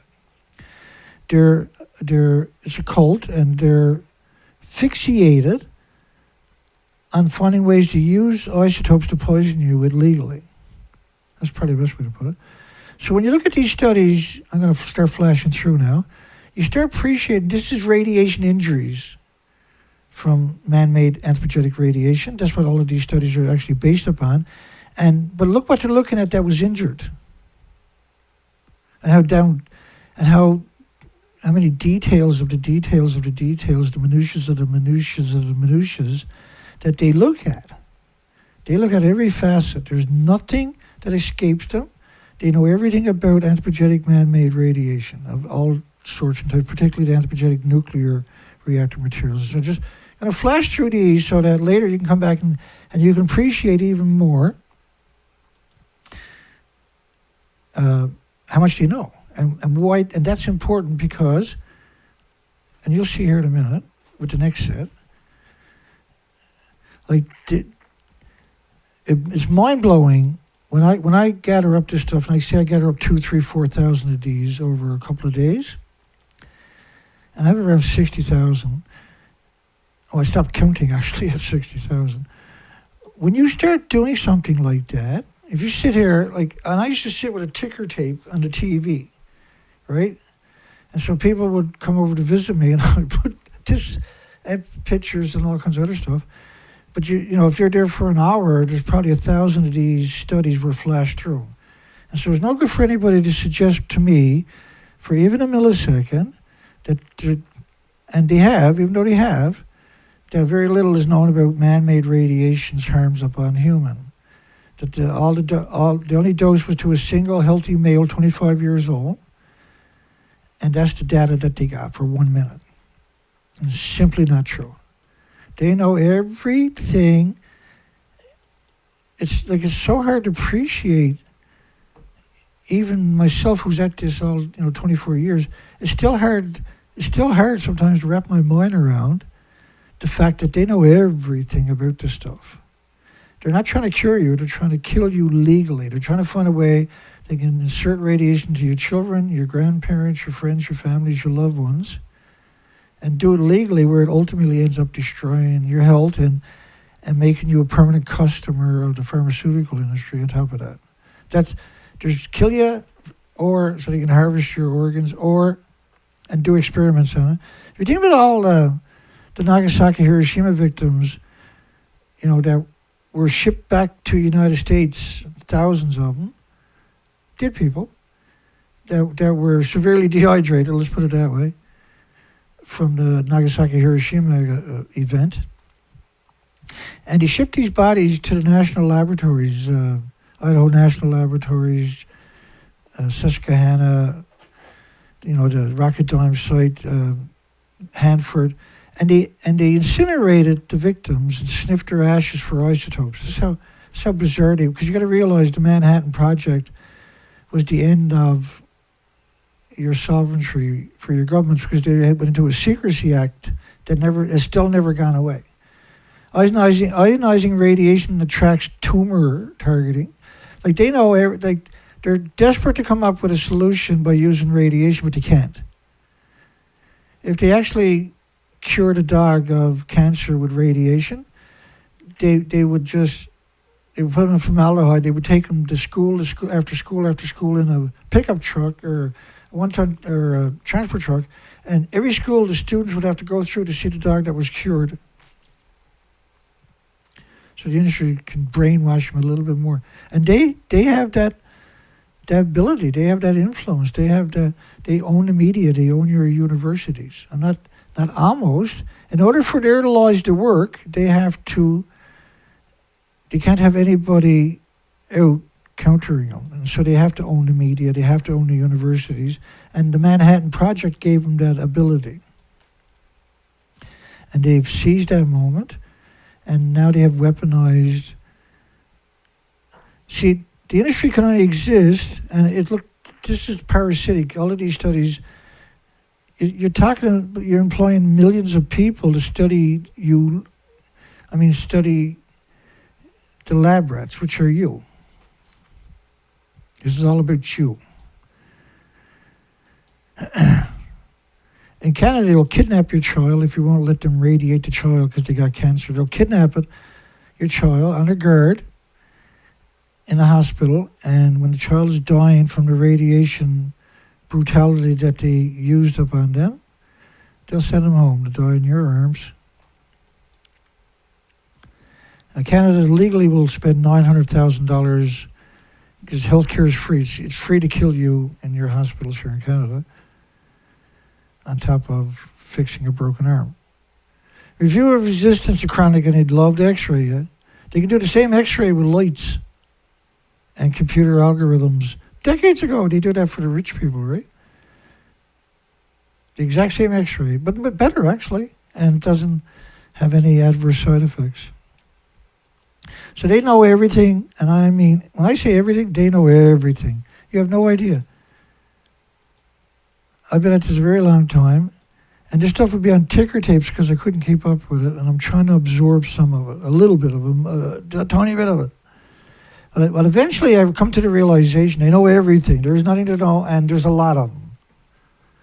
They're paying mortgages by studying us lab rats. We're all lab rats in their eyes. If we're not an academic, we're a lab rat. We're a bean, and they're bean counters. So they know everything about radiation. There's no illusions. Anybody that thinks for a second that they don't know they're poisoning the living shit out of you and your friends, your families, your loved ones are dishonest. Or uninformed, most likely dishonest, because the industry doesn't like to have boo-boos. So you have to be evil to get a job with a good education. That's the criteria to work for the nuclear industry. Be incredibly sadistic personality, but with a degree in the nuclear industry. And the more sadistic you are, the more you're going to make, and the more prominence you're going to get in the community. They're going to put you on a pedestal.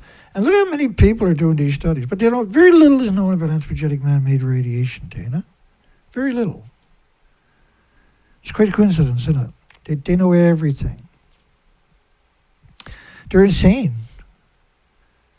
They're a cult. And they're a death cult. And they've been around for 80 years. Generation after generation of inbreeding has produced the worst lot we've ever seen now, currently. This current generations of the nuclear academic is born upon morons with an education. People that went to university but were dysfunctional, slightly functional autism for the most part. And they get degree after degree after degree in the university, but they don't go looking for a job. They're dysfunctional. That's their environment. They're happy there. They're comfortable there. They don't have any friends. That's where they're comfortable. And so the industry will snatch these people up as they find them, and they'll get recommended. The system is very organized to weed them out and put them in positions for the industry.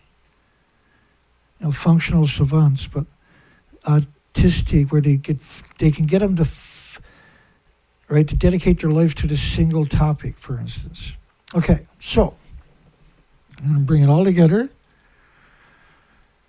because that's what we do.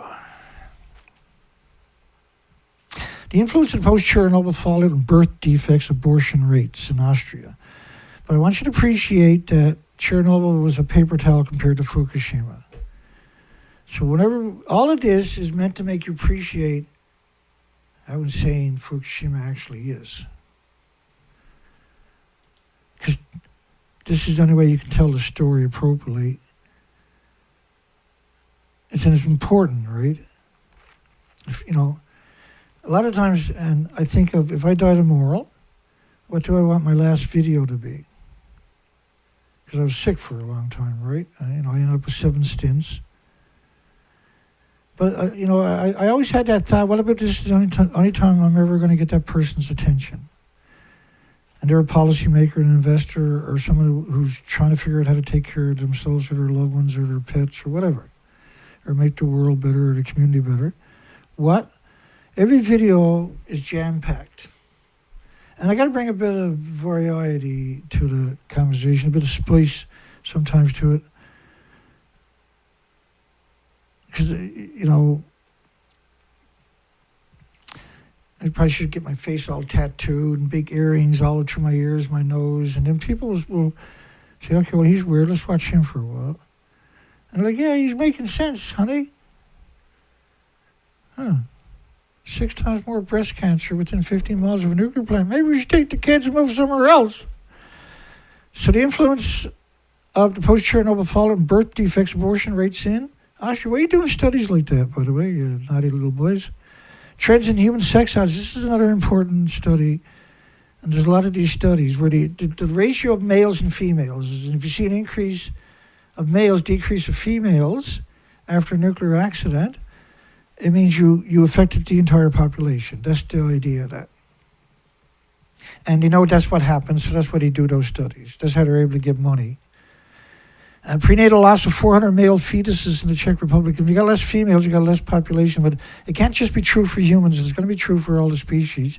But it's going to be worse because the species are more vulnerable than humans.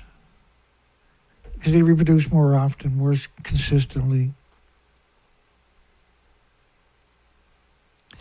Secondary sex ratio and trends in associated gender-specific birth near nuclear facilities in France and Germany. So you're doing that study just because the nuclear plants are hemorrhaging radiation from the fuel pools. But you don't need to be near one because they ship the food worldwide from these farms that they're surrounded by that I showed you earlier to help you appreciate the fact that that's an agenda.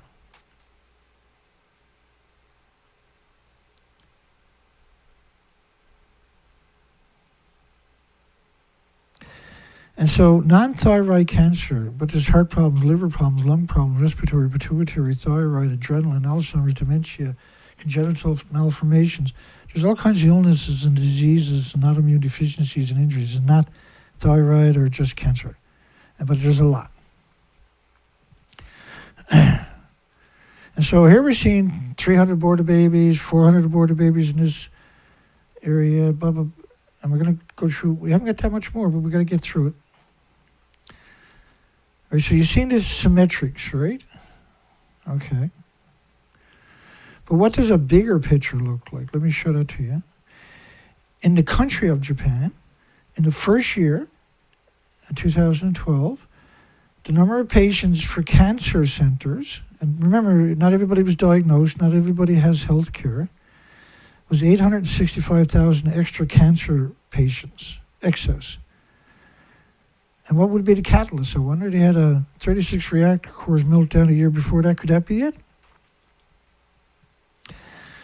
Because that's quite the statistic, and it's not just cancer. So who? Following for Chernobyl accident, overall cancer incidences in Finland.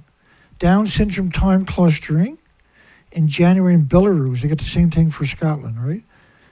Linked with Chernobyl, right? They're conflating them because that's what they expect. Like the first studies they're going to do after a nuclear accident, a major nuclear accident, is Down syndrome and autism. What does that tell us, I wonder? What does that tell us that they know, I wonder? Chernobyl fallout and prenatal mortality in England and Wales, 3,000 kilometers away, so the rest of Europe is going to have the same attributes. And radiation just doesn't fly around looking for humans. It takes out the biodiversity, the ecosystem, the species, the bacteria, the fungus, the biota. Chromosomes aberrations in Norwegian reindeer following the Chernobyl accident. So they study, there's nothing they don't study. But what I'm showing you is evidence that they know and evidence that they found. And then this is a fraction of a fraction of a fraction of a percent of a percent of a percent of what was released from Fukushima. And it was awful what happened in Chernobyl and worldwide because of Chernobyl. And that's not the way the show was supposed to go tonight, but because we got into that pattern where we had to see the problem with when I do a show, I'm dictated by evidence. And if I tell you something and I don't show it to you, that's a mistake.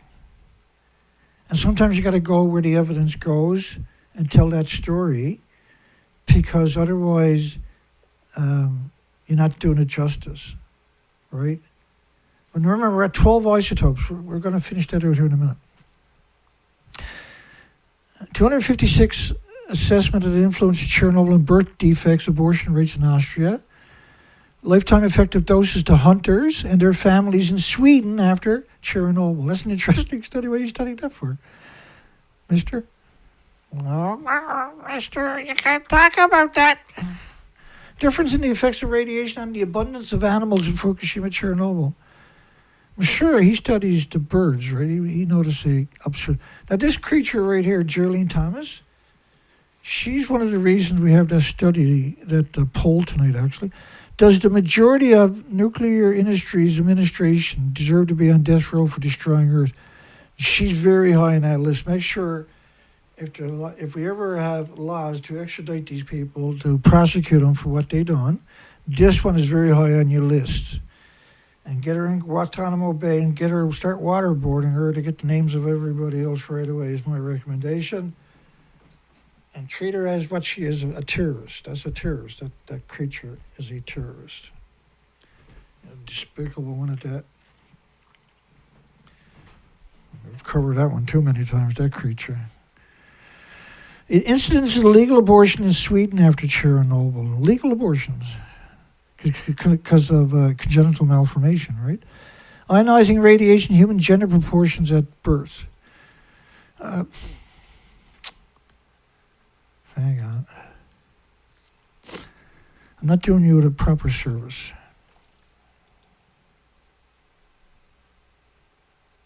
I could tell the story just a little tiny bit better, and I'm not. So we're going to bring in just a little tiny bit more evidence for you to help you drive that point home.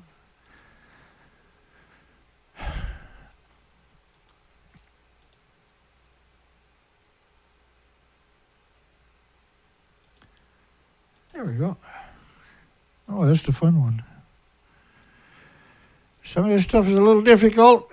I'll try to go easy on you, but eventually you can't, because the truth is the truth is the truth. I'm not here to sugarcoat anything. And you shouldn't be either. And you shouldn't shy away from the truth. The truth is your friend. All right, here we go. Some of this stuff blows my mind, eh? All right. Go easy on you first. So, there's a lot of abortion, and now we know Ukraine and Belarus was full of orphanages of deformed children. Children with, there's foundations in the United Kingdom that's funded over 6,000 open-heart surgeries for children because of congenital heart diseases, which is unbelievable worldwide because of Fukushima, by the way. And Japan. Japan is 14,200 out of every 100,000 children. 14.2%, 14,200 children need open-heart surgery. Ionizing radiation, human gender proportions at birth. Apparently that's a really important study. You see that all the time. So they're looking at males and females, and the reason is because they're going to find it. And you want to see how bad it is to quantify the other diseases to look into and be able to get funding for. Legally induced abortions in Denmark after Chernobyl. And some of these pictures will be hard, but these are Chernobyl pictures. So we know from Chernobyl, and we never learned that lesson. And these children, the nuclear industry refuses to even give them a TV or a soccer ball so they can have some solace, because they're abandoned in all these orphanages. Pregnancy outcome in Finland after Chernobyl. These pictures are quite touching. This is why you were seeing all the abortions, because the ones that were being born, and I mean, just not like a couple of months later, you don't have to worry about it anymore. This is for a lifetime. If you're in those countries, you have to be concerned. 15 years of follow-up after the Chernobyl accident. Yeah, orphanages and orphanages and orphanages of Down syndrome and autism and abandoned children in hideous conditions. That the nuclear industry could, bring them some relief. They don't have to. They can be like the bad Santa and bring something and leave like a bunch of soccer balls or something so that they don't live in this destitute and sterile environment. And this picture will help you appreciate that. This is Chernobyl's effects. And Chernobyl was a paper towel. Early infant mortality in West Germany before and after Chernobyl. So the reason they're doing these studies, trends in birth-sex ratio in the vicinity of research reactors in Germany. Right, because they were closing all the reactors and then they were turning against the nuclear industry and they wanted to see the damage locally. And remember, I was out doing research expeditions for 6 years. After Fukushima, 4 to 5 months a year on the ocean for the species. And what we found was an extinction event. Human sex ratio at birth and residential proximity, and hopefully I'll show you some of those pictures at the very end. Human sex ratio at birth and residential proximity to nuclear facilities in France. These are quite interesting studies. So they're suggesting nuclear power plants are changing the sex ratio within a 15-mile range, basically. Because you can't contain the emissions from the fuel pool. Population exposures to iodine releases on purpose from Hanford Reservation. Preterm births, infant mortalities, fetal deaths. So multiply that for birds, animals, mammals, and everything else. Chernobyl cover-up. All the documents that were gathered up disappeared for Chernobyl. Global implications of Chernobyl because the radioactive fallout was global. And the harm was global and was documented global. Potential for disease initiation by inhaling beta-emitting nuclear particles or neutrons or gammas or alpha shine is all going to have the same attributes. But because the radioactive fallout has been going on for so long, Japan was a pulse event. And Japan, don't be mad at Dina, okay? Don't be mad at me. I'm not a bad guy. If you didn't have that happen to you, if it was another country that happened to, and I was out here doing what I'm doing to you, to that country, you wouldn't begrudge me. You wouldn't be attacking me all these years. You wouldn't have ostracized me with the enormous amount of influence in the media and social media owners that you have, right? You might even stand in solidarity with me, and you can't deny that I'm a good person. You can't say that you can't honestly do it. You can't justify it or quantify it. I'm actually a good person. What I'm doing is I'm doing it for your country and I'm doing it for everybody else because you're the burden, and you don't have the right to stop me or the right to hide this away. And that we've worked diligently to make sure that that could never happen. In fact, I've produced over 3,000 of these presentations. And I've got 6 years of doing 4 to 5 months a year on the ocean by myself, documenting everything, sharing that with everybody, of an extinction event on our coastlines or tidal zones. I'm an ex-commercial diver on top of that. And I kind of know a couple of things about radiation. I don't know if you noticed. Pregnancy outcome in Sweden, in fact, I know a lot. It frightens me that I don't know everything because you can't. They've studied everything and you can't read everything, but they've studied it. And there is nothing on the planet with an autoimmune trigger to defend against it. And I'm here because I'm supposed to be here. You're here because you're supposed to be here.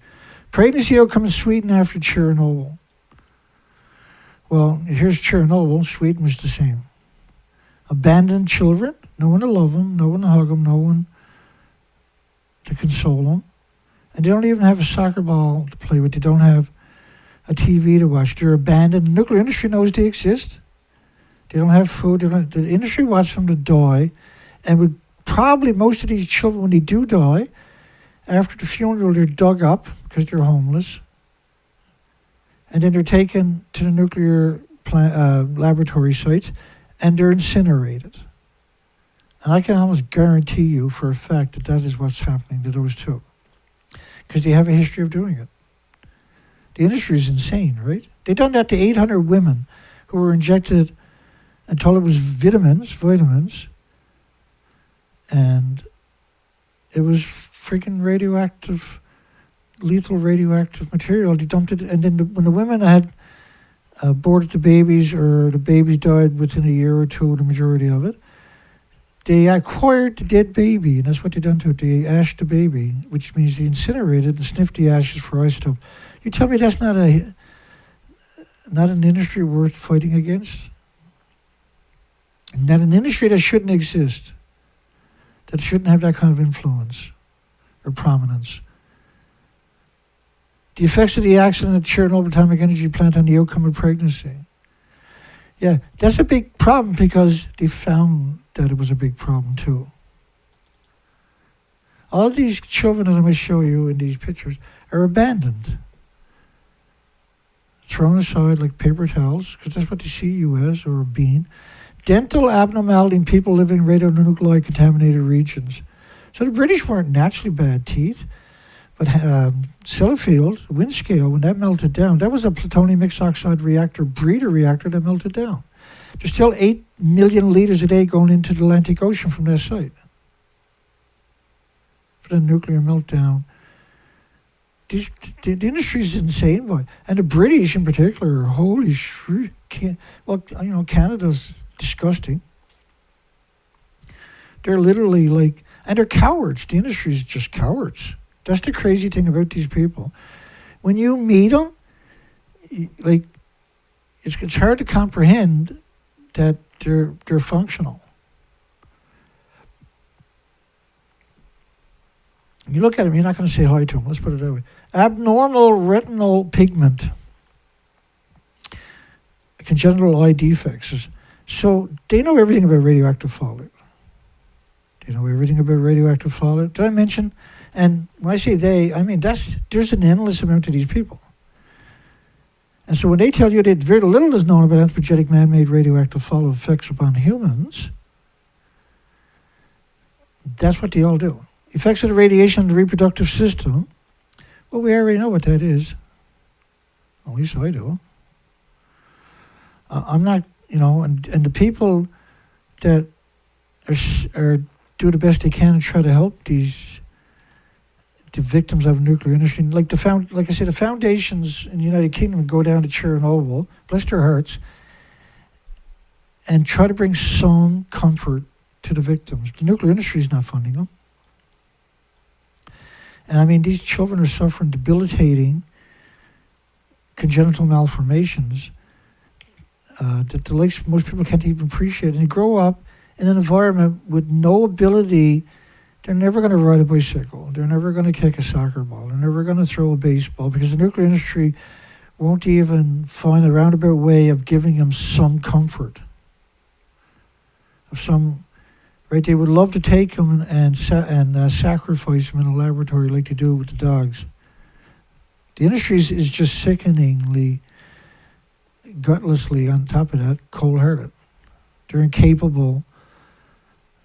They don't get the job if they're capable of being a turncoat. Like when you see the children that are abandoned, to the extent that I have, out of these pictures, and you got all the studies of prenatal radiation-induced brain damage, cognitive impairment. They know everything. Human sex ratio at birth after atmospheric weapons testing.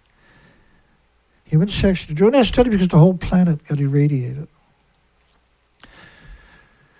Right, so they're not doing the secular trends in newborn sex ratios because they're wondering. They're doing it because they know it's happening, and they can get enormous amounts of money.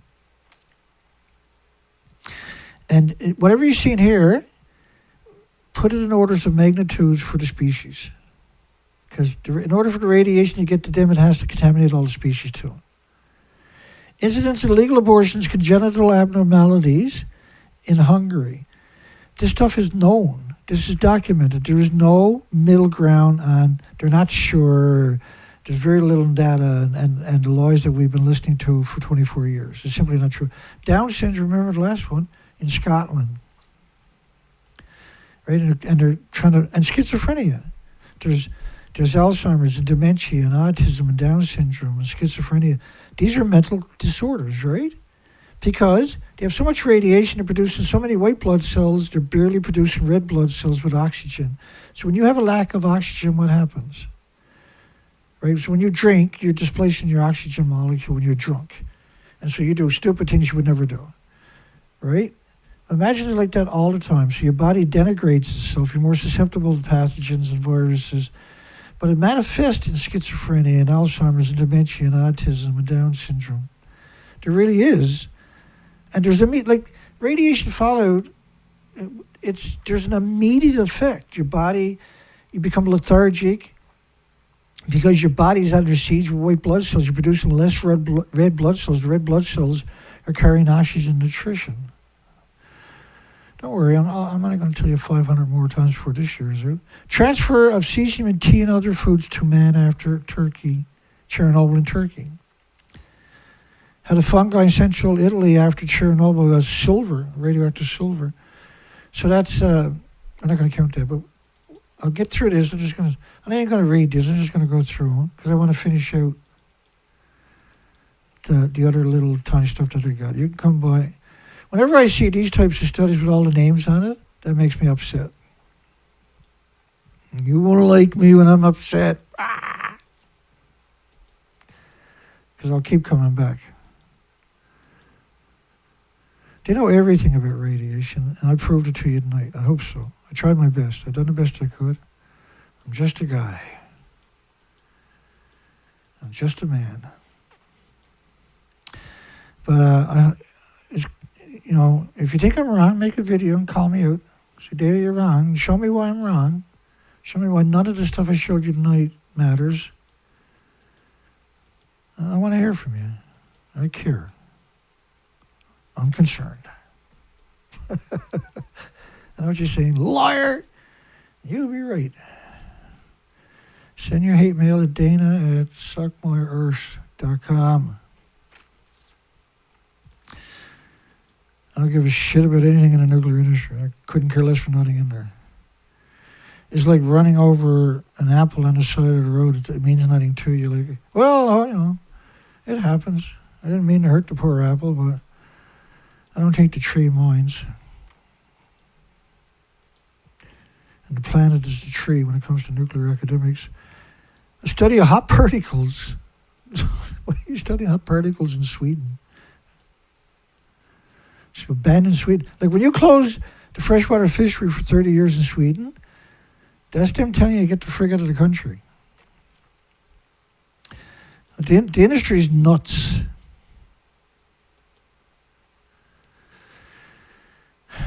Let me get down. We're almost through this stuff. Again, I can't go through all of this. This is just a fraction of a fraction of a fraction of a percent of a percent of a percent of a fraction of a percent of what I got. Who knows how much is out there? It's absurd. Millions and millions and millions. Elsevier, Springer and Wiley got 20,000 journals. And the idea of this is it makes a great ticker tape where you can no longer say you're full of shit. You can't do that. You can say it because you're a piece of shit and you're a scumbag and you're a pro-nuclear idiot machine. But you can't do it because I'm a bad person. Right? You doing what I'm doing is not something that a bad person is going to do. Right? That's what the nuclear industry is doing is what a bad person does. What we're doing here is about, and we're the only organization / Dana on the planet, the only person on the planet that has ever ran an educational program in anti-nuclear. And the idea is to educate people and so that their lies don't work. They bounce off and they're Supermans and Spidermans without without the radiation, which kills people. It doesn't make them into superheroes. But that's what the industry got done to your children. You can't be a superhero unless you got a cape. Right? You just can't do it. Here we go. We haven't got very many of these to get through, so let's finish this out. They know everything about radiation. You know, high concentrations of cesium-137 hit, and I'll show you what I mean. Don't worry, though. Everything I showed you, don't worry about that because nothing got out of these massive nuclear meltdowns. Thank goodness. Everything Dana's telling you is a lie. Liar. You're not going to heaven. You liar. Nuclear scientists all around the world are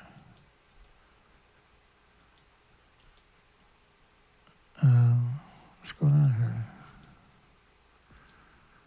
The world's crazy, right? Here we go. Nuclear scientists are around the world right now going, Mom, come down here. Data's making fun of us again. So when you look at these buildings, can you appreciate the fact that less than a gram got out? Does that work for you? Or 2.2 grams of tritium is all that got out of that building. Don't worry, it's in 1,000 tanks. It's dangerous. Do you believe that lie? Does that resonate for you now? I hope not, but I'm just checking. I must do it. Okay, so how about this one here? This is some of the media saying they're 150 feet above the stump till you lift. Why do you think they're doing that? Oh, really though? Why do you think they're doing that? Because they don't want this gorilla on their back for the rest of their nuclear industry. See? This is the French government study, IRSN. It's 1 million times a spike. This is not a model, this is a spike. This is documentation. This is the French IRSN, the French government on nuclear and radiation risk. And they're going to, this model is based on 8 days of radiation of cesium at 1 million to 10 million atoms per cubic meter of air. Okay. Let me show you 23 days of that.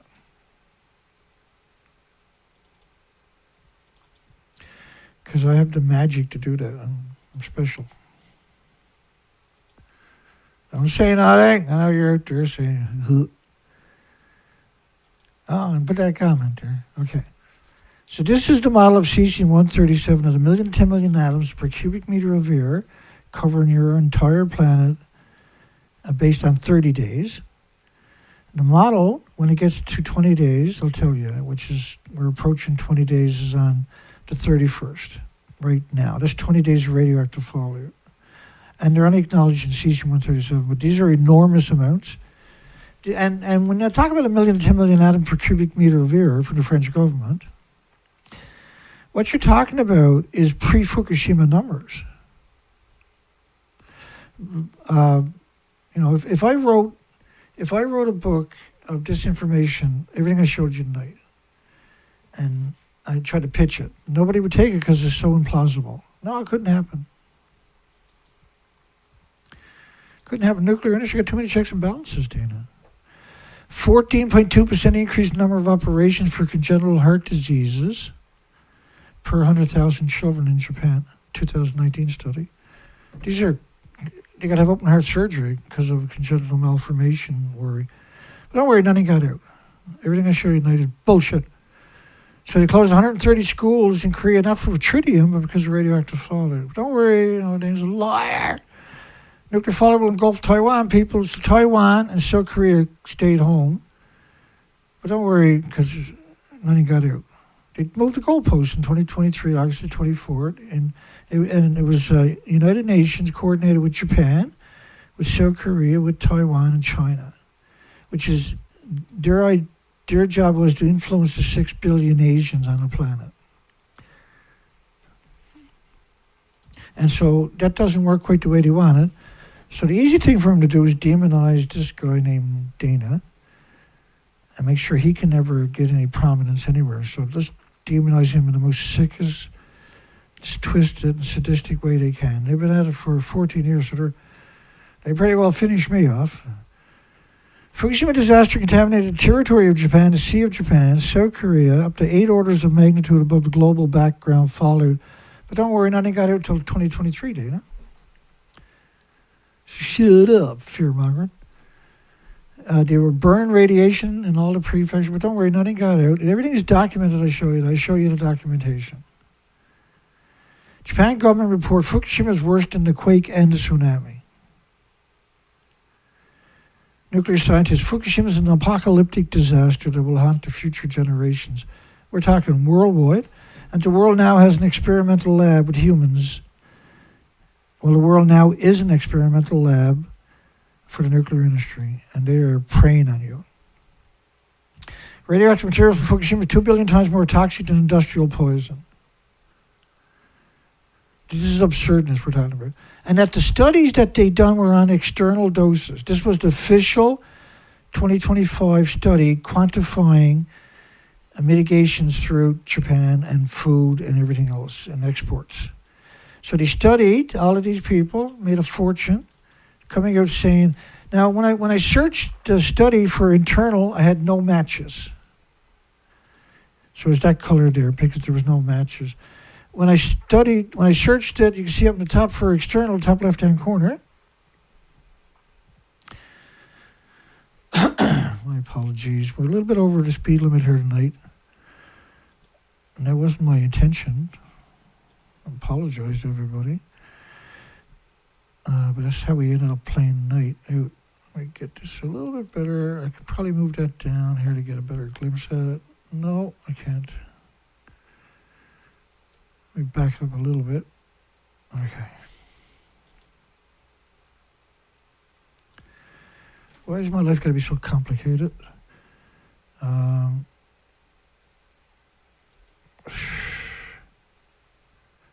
screwed that up to that.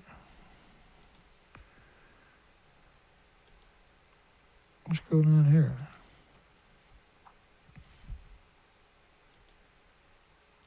Oh. There we go. Fix that. That's not good enough, unfortunately. I'm sorry. Let me come to the bottom a little bit. There we go. That's a bit better. Well, you're holding your hand up there, and I have no idea. I got no idea.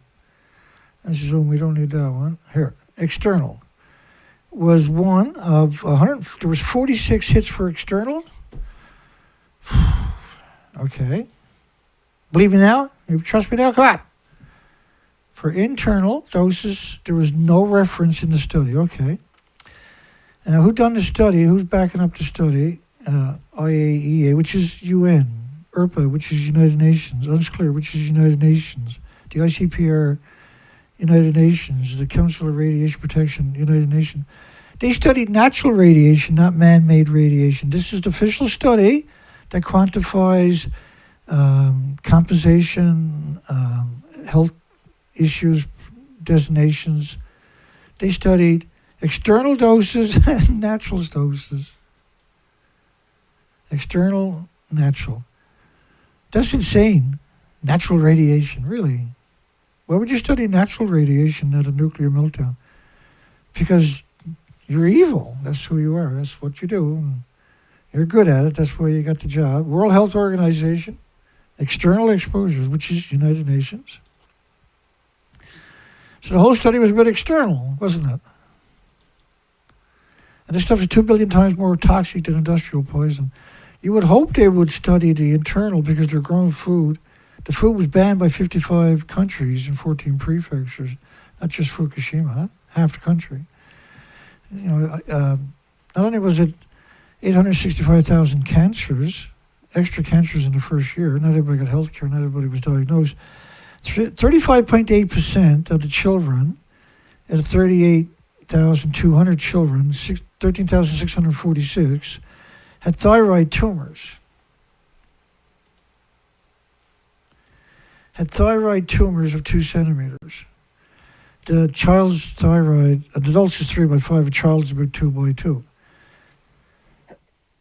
And that makes the hormones that regulates the function of development for the next 25 years, right? So the government decided that they're benign, but even a 6 millimeter was considered unheard of pre-Fukushima. 2 centimeters is insane. But it means your thyroid now is so messed up it's producing radioactive hormones for the rest of your life. You can't have that particular attribute without the animosity equivalent in a bone seeker. So you're producing radioactive stem cells and radioactive hormones their entire development life. So imagine what's happened to the species. And so this was 1 in a million pre-Fukushima. Now it's 358,000 out of a million if you scale it up. They're only studying individual external doses. That's the official study that quantifies compensation for the victims and future victims and past victims. You tell me that's not evil, and I'm going to tell you that you leave mommy's computer alone before she catches you, or her boyfriend catches you and beats the shit out of you. Radiation health specialists, children with over 11 atoms a kilogram start to see heart problems. You have no way of understanding if there's 11. But it's impossible not to have hundreds of atoms in your food now because Japan was such a big pulse event. And when people compare it, the pundits and the goblins from the institutions, the universities, right, conflate it with X-rays and CAT scans, this is insanity because you're talking about physical isotopes that you're going to breathe or consume or drink or absorb or get a shower in or do your dishes, and you're going to be exposed to through your laundry and everything else because it's contaminated.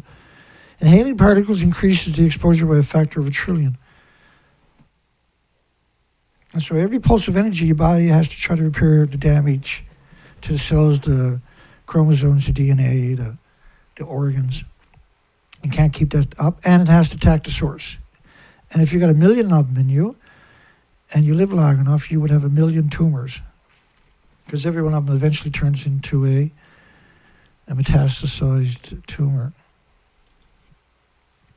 And there was no need. The cancer epidemic started in the 70s worldwide, after all the nuclear weapons testing got underway.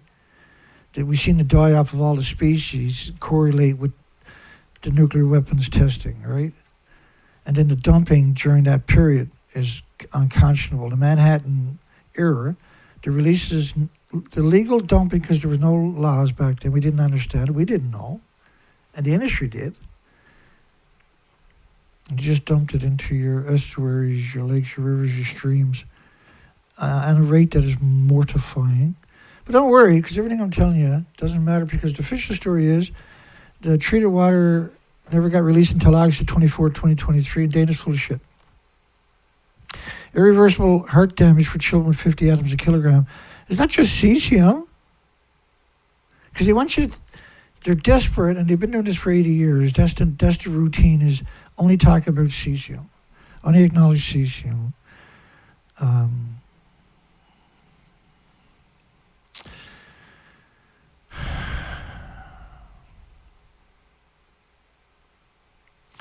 Okay, so we covered 12 isotopes tonight. This is 13.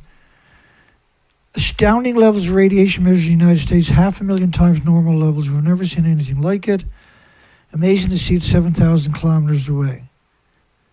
No, it's not amazing. It's terrifying. It's just unconscionable that could happen.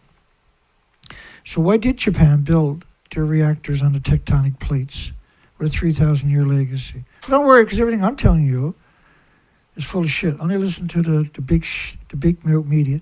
Tokyo air samples are 270 times more contaminated with just cesium. You can't just have cesium, clearly. 137, and global weapons follow a peak. And so when you start, if you take all the evidence, documentation from all the different sources I showed you tonight, and only one of them are right, the rest of them are liars like me, you're in so much shit you can barely, it'll take me 10 shows to try to explain it to you.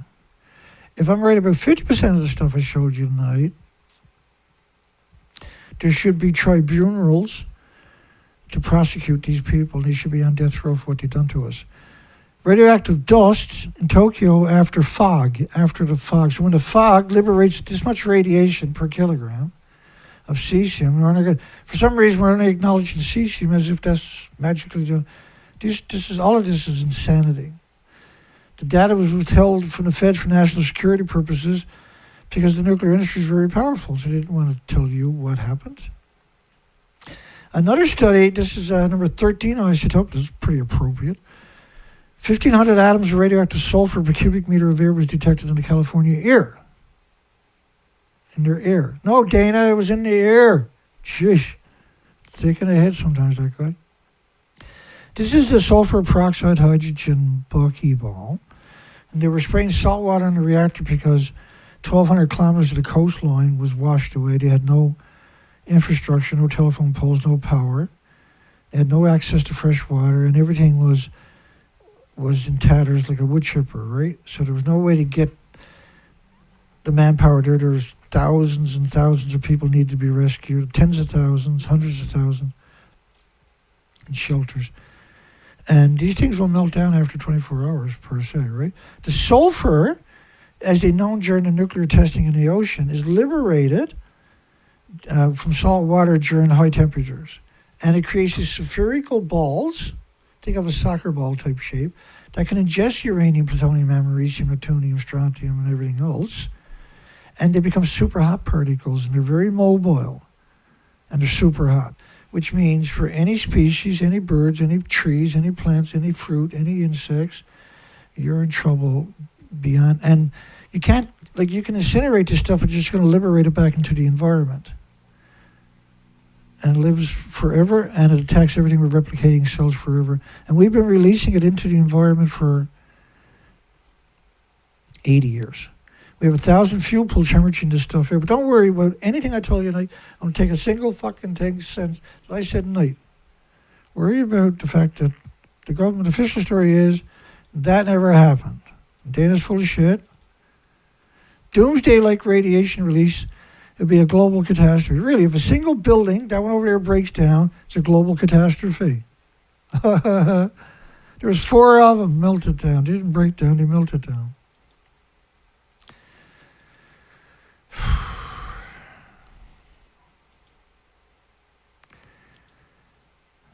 Well, there you go, I guess. Krypton 85, got another isotope. That's 14. Woohoo! We're off to unlucky, or lucky 13, depending on who you are.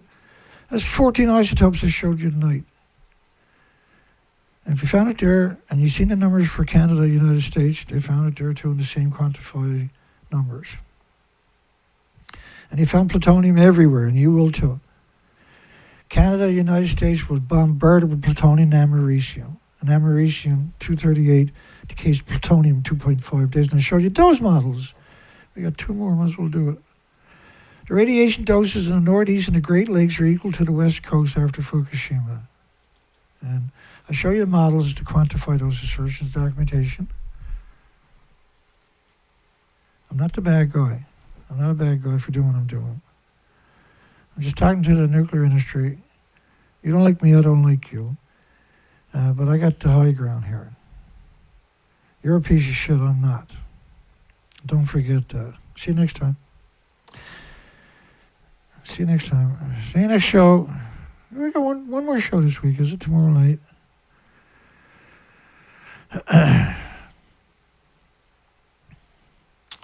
James put an awesome song. You got 4 views. I put a link in the description to it. Nobody gonna click on it.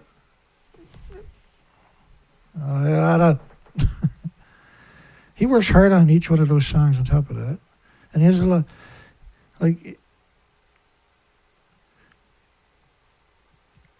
I was saying yesterday how there were so many AI videos, right, of the Jamaica.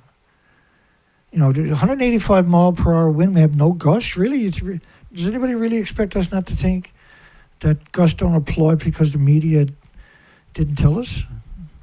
And then why are we seeing these videos and hearing the train roar of these winds?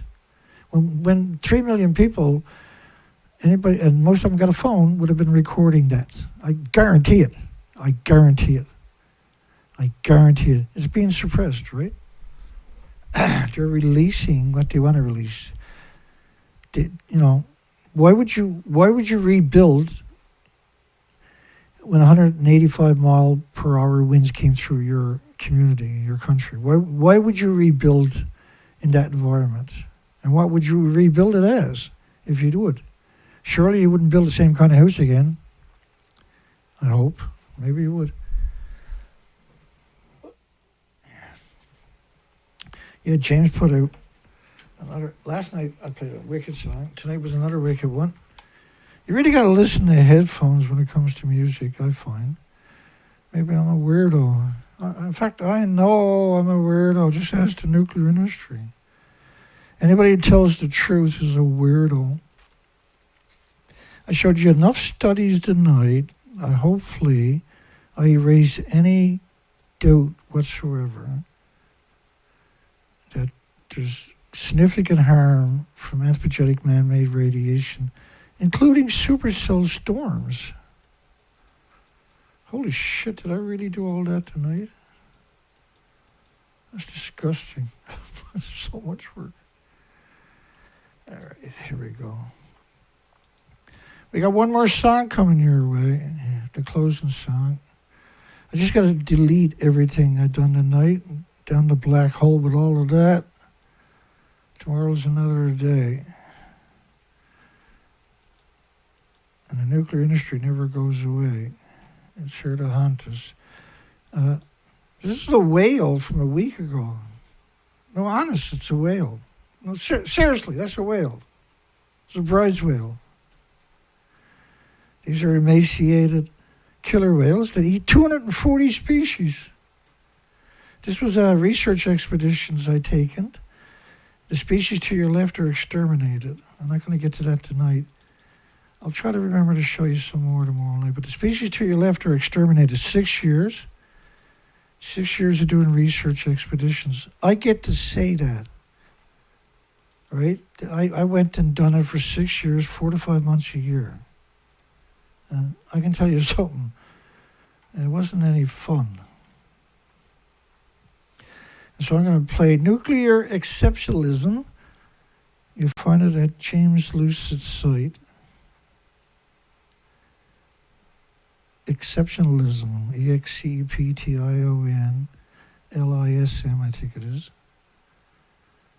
Have a great night. This is a great song. This is the true national anthem for the anti-nuclear movement. There's no, and I don't think there will ever be a better song for an anti-nuclear people on this planet than this song. I can't comprehend how it could be better than this. James could surprise us at some point in the future. But I mean, man, wow. Get a load of this. Hugs for everybody. Have a great night. And we'll see you tomorrow night for the last show of the week. It's been an exhausting week, too. Take care.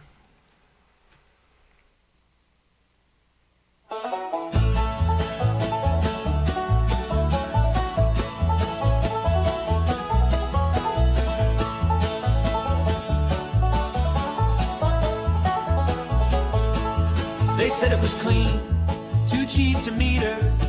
Built the dome, then cooked the beaker. Said the rod was safe as sealed in drums, but left them leaking out of Idaho slums. Hallelujah, being anti-nuclear's not dumb. Hallelujah, being anti-nuclear is fun. Hallelujah, being anti-nuclear has won. Hallelujah, nuclear exceptionalism is done.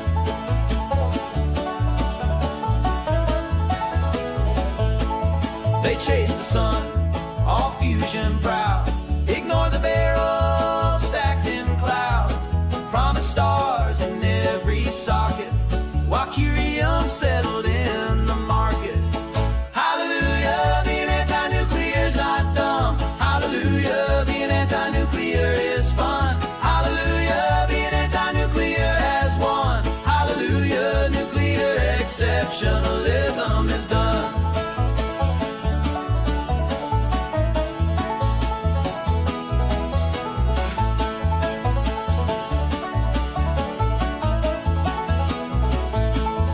Don't be scared is clean, while whales rolled up beside the submarine.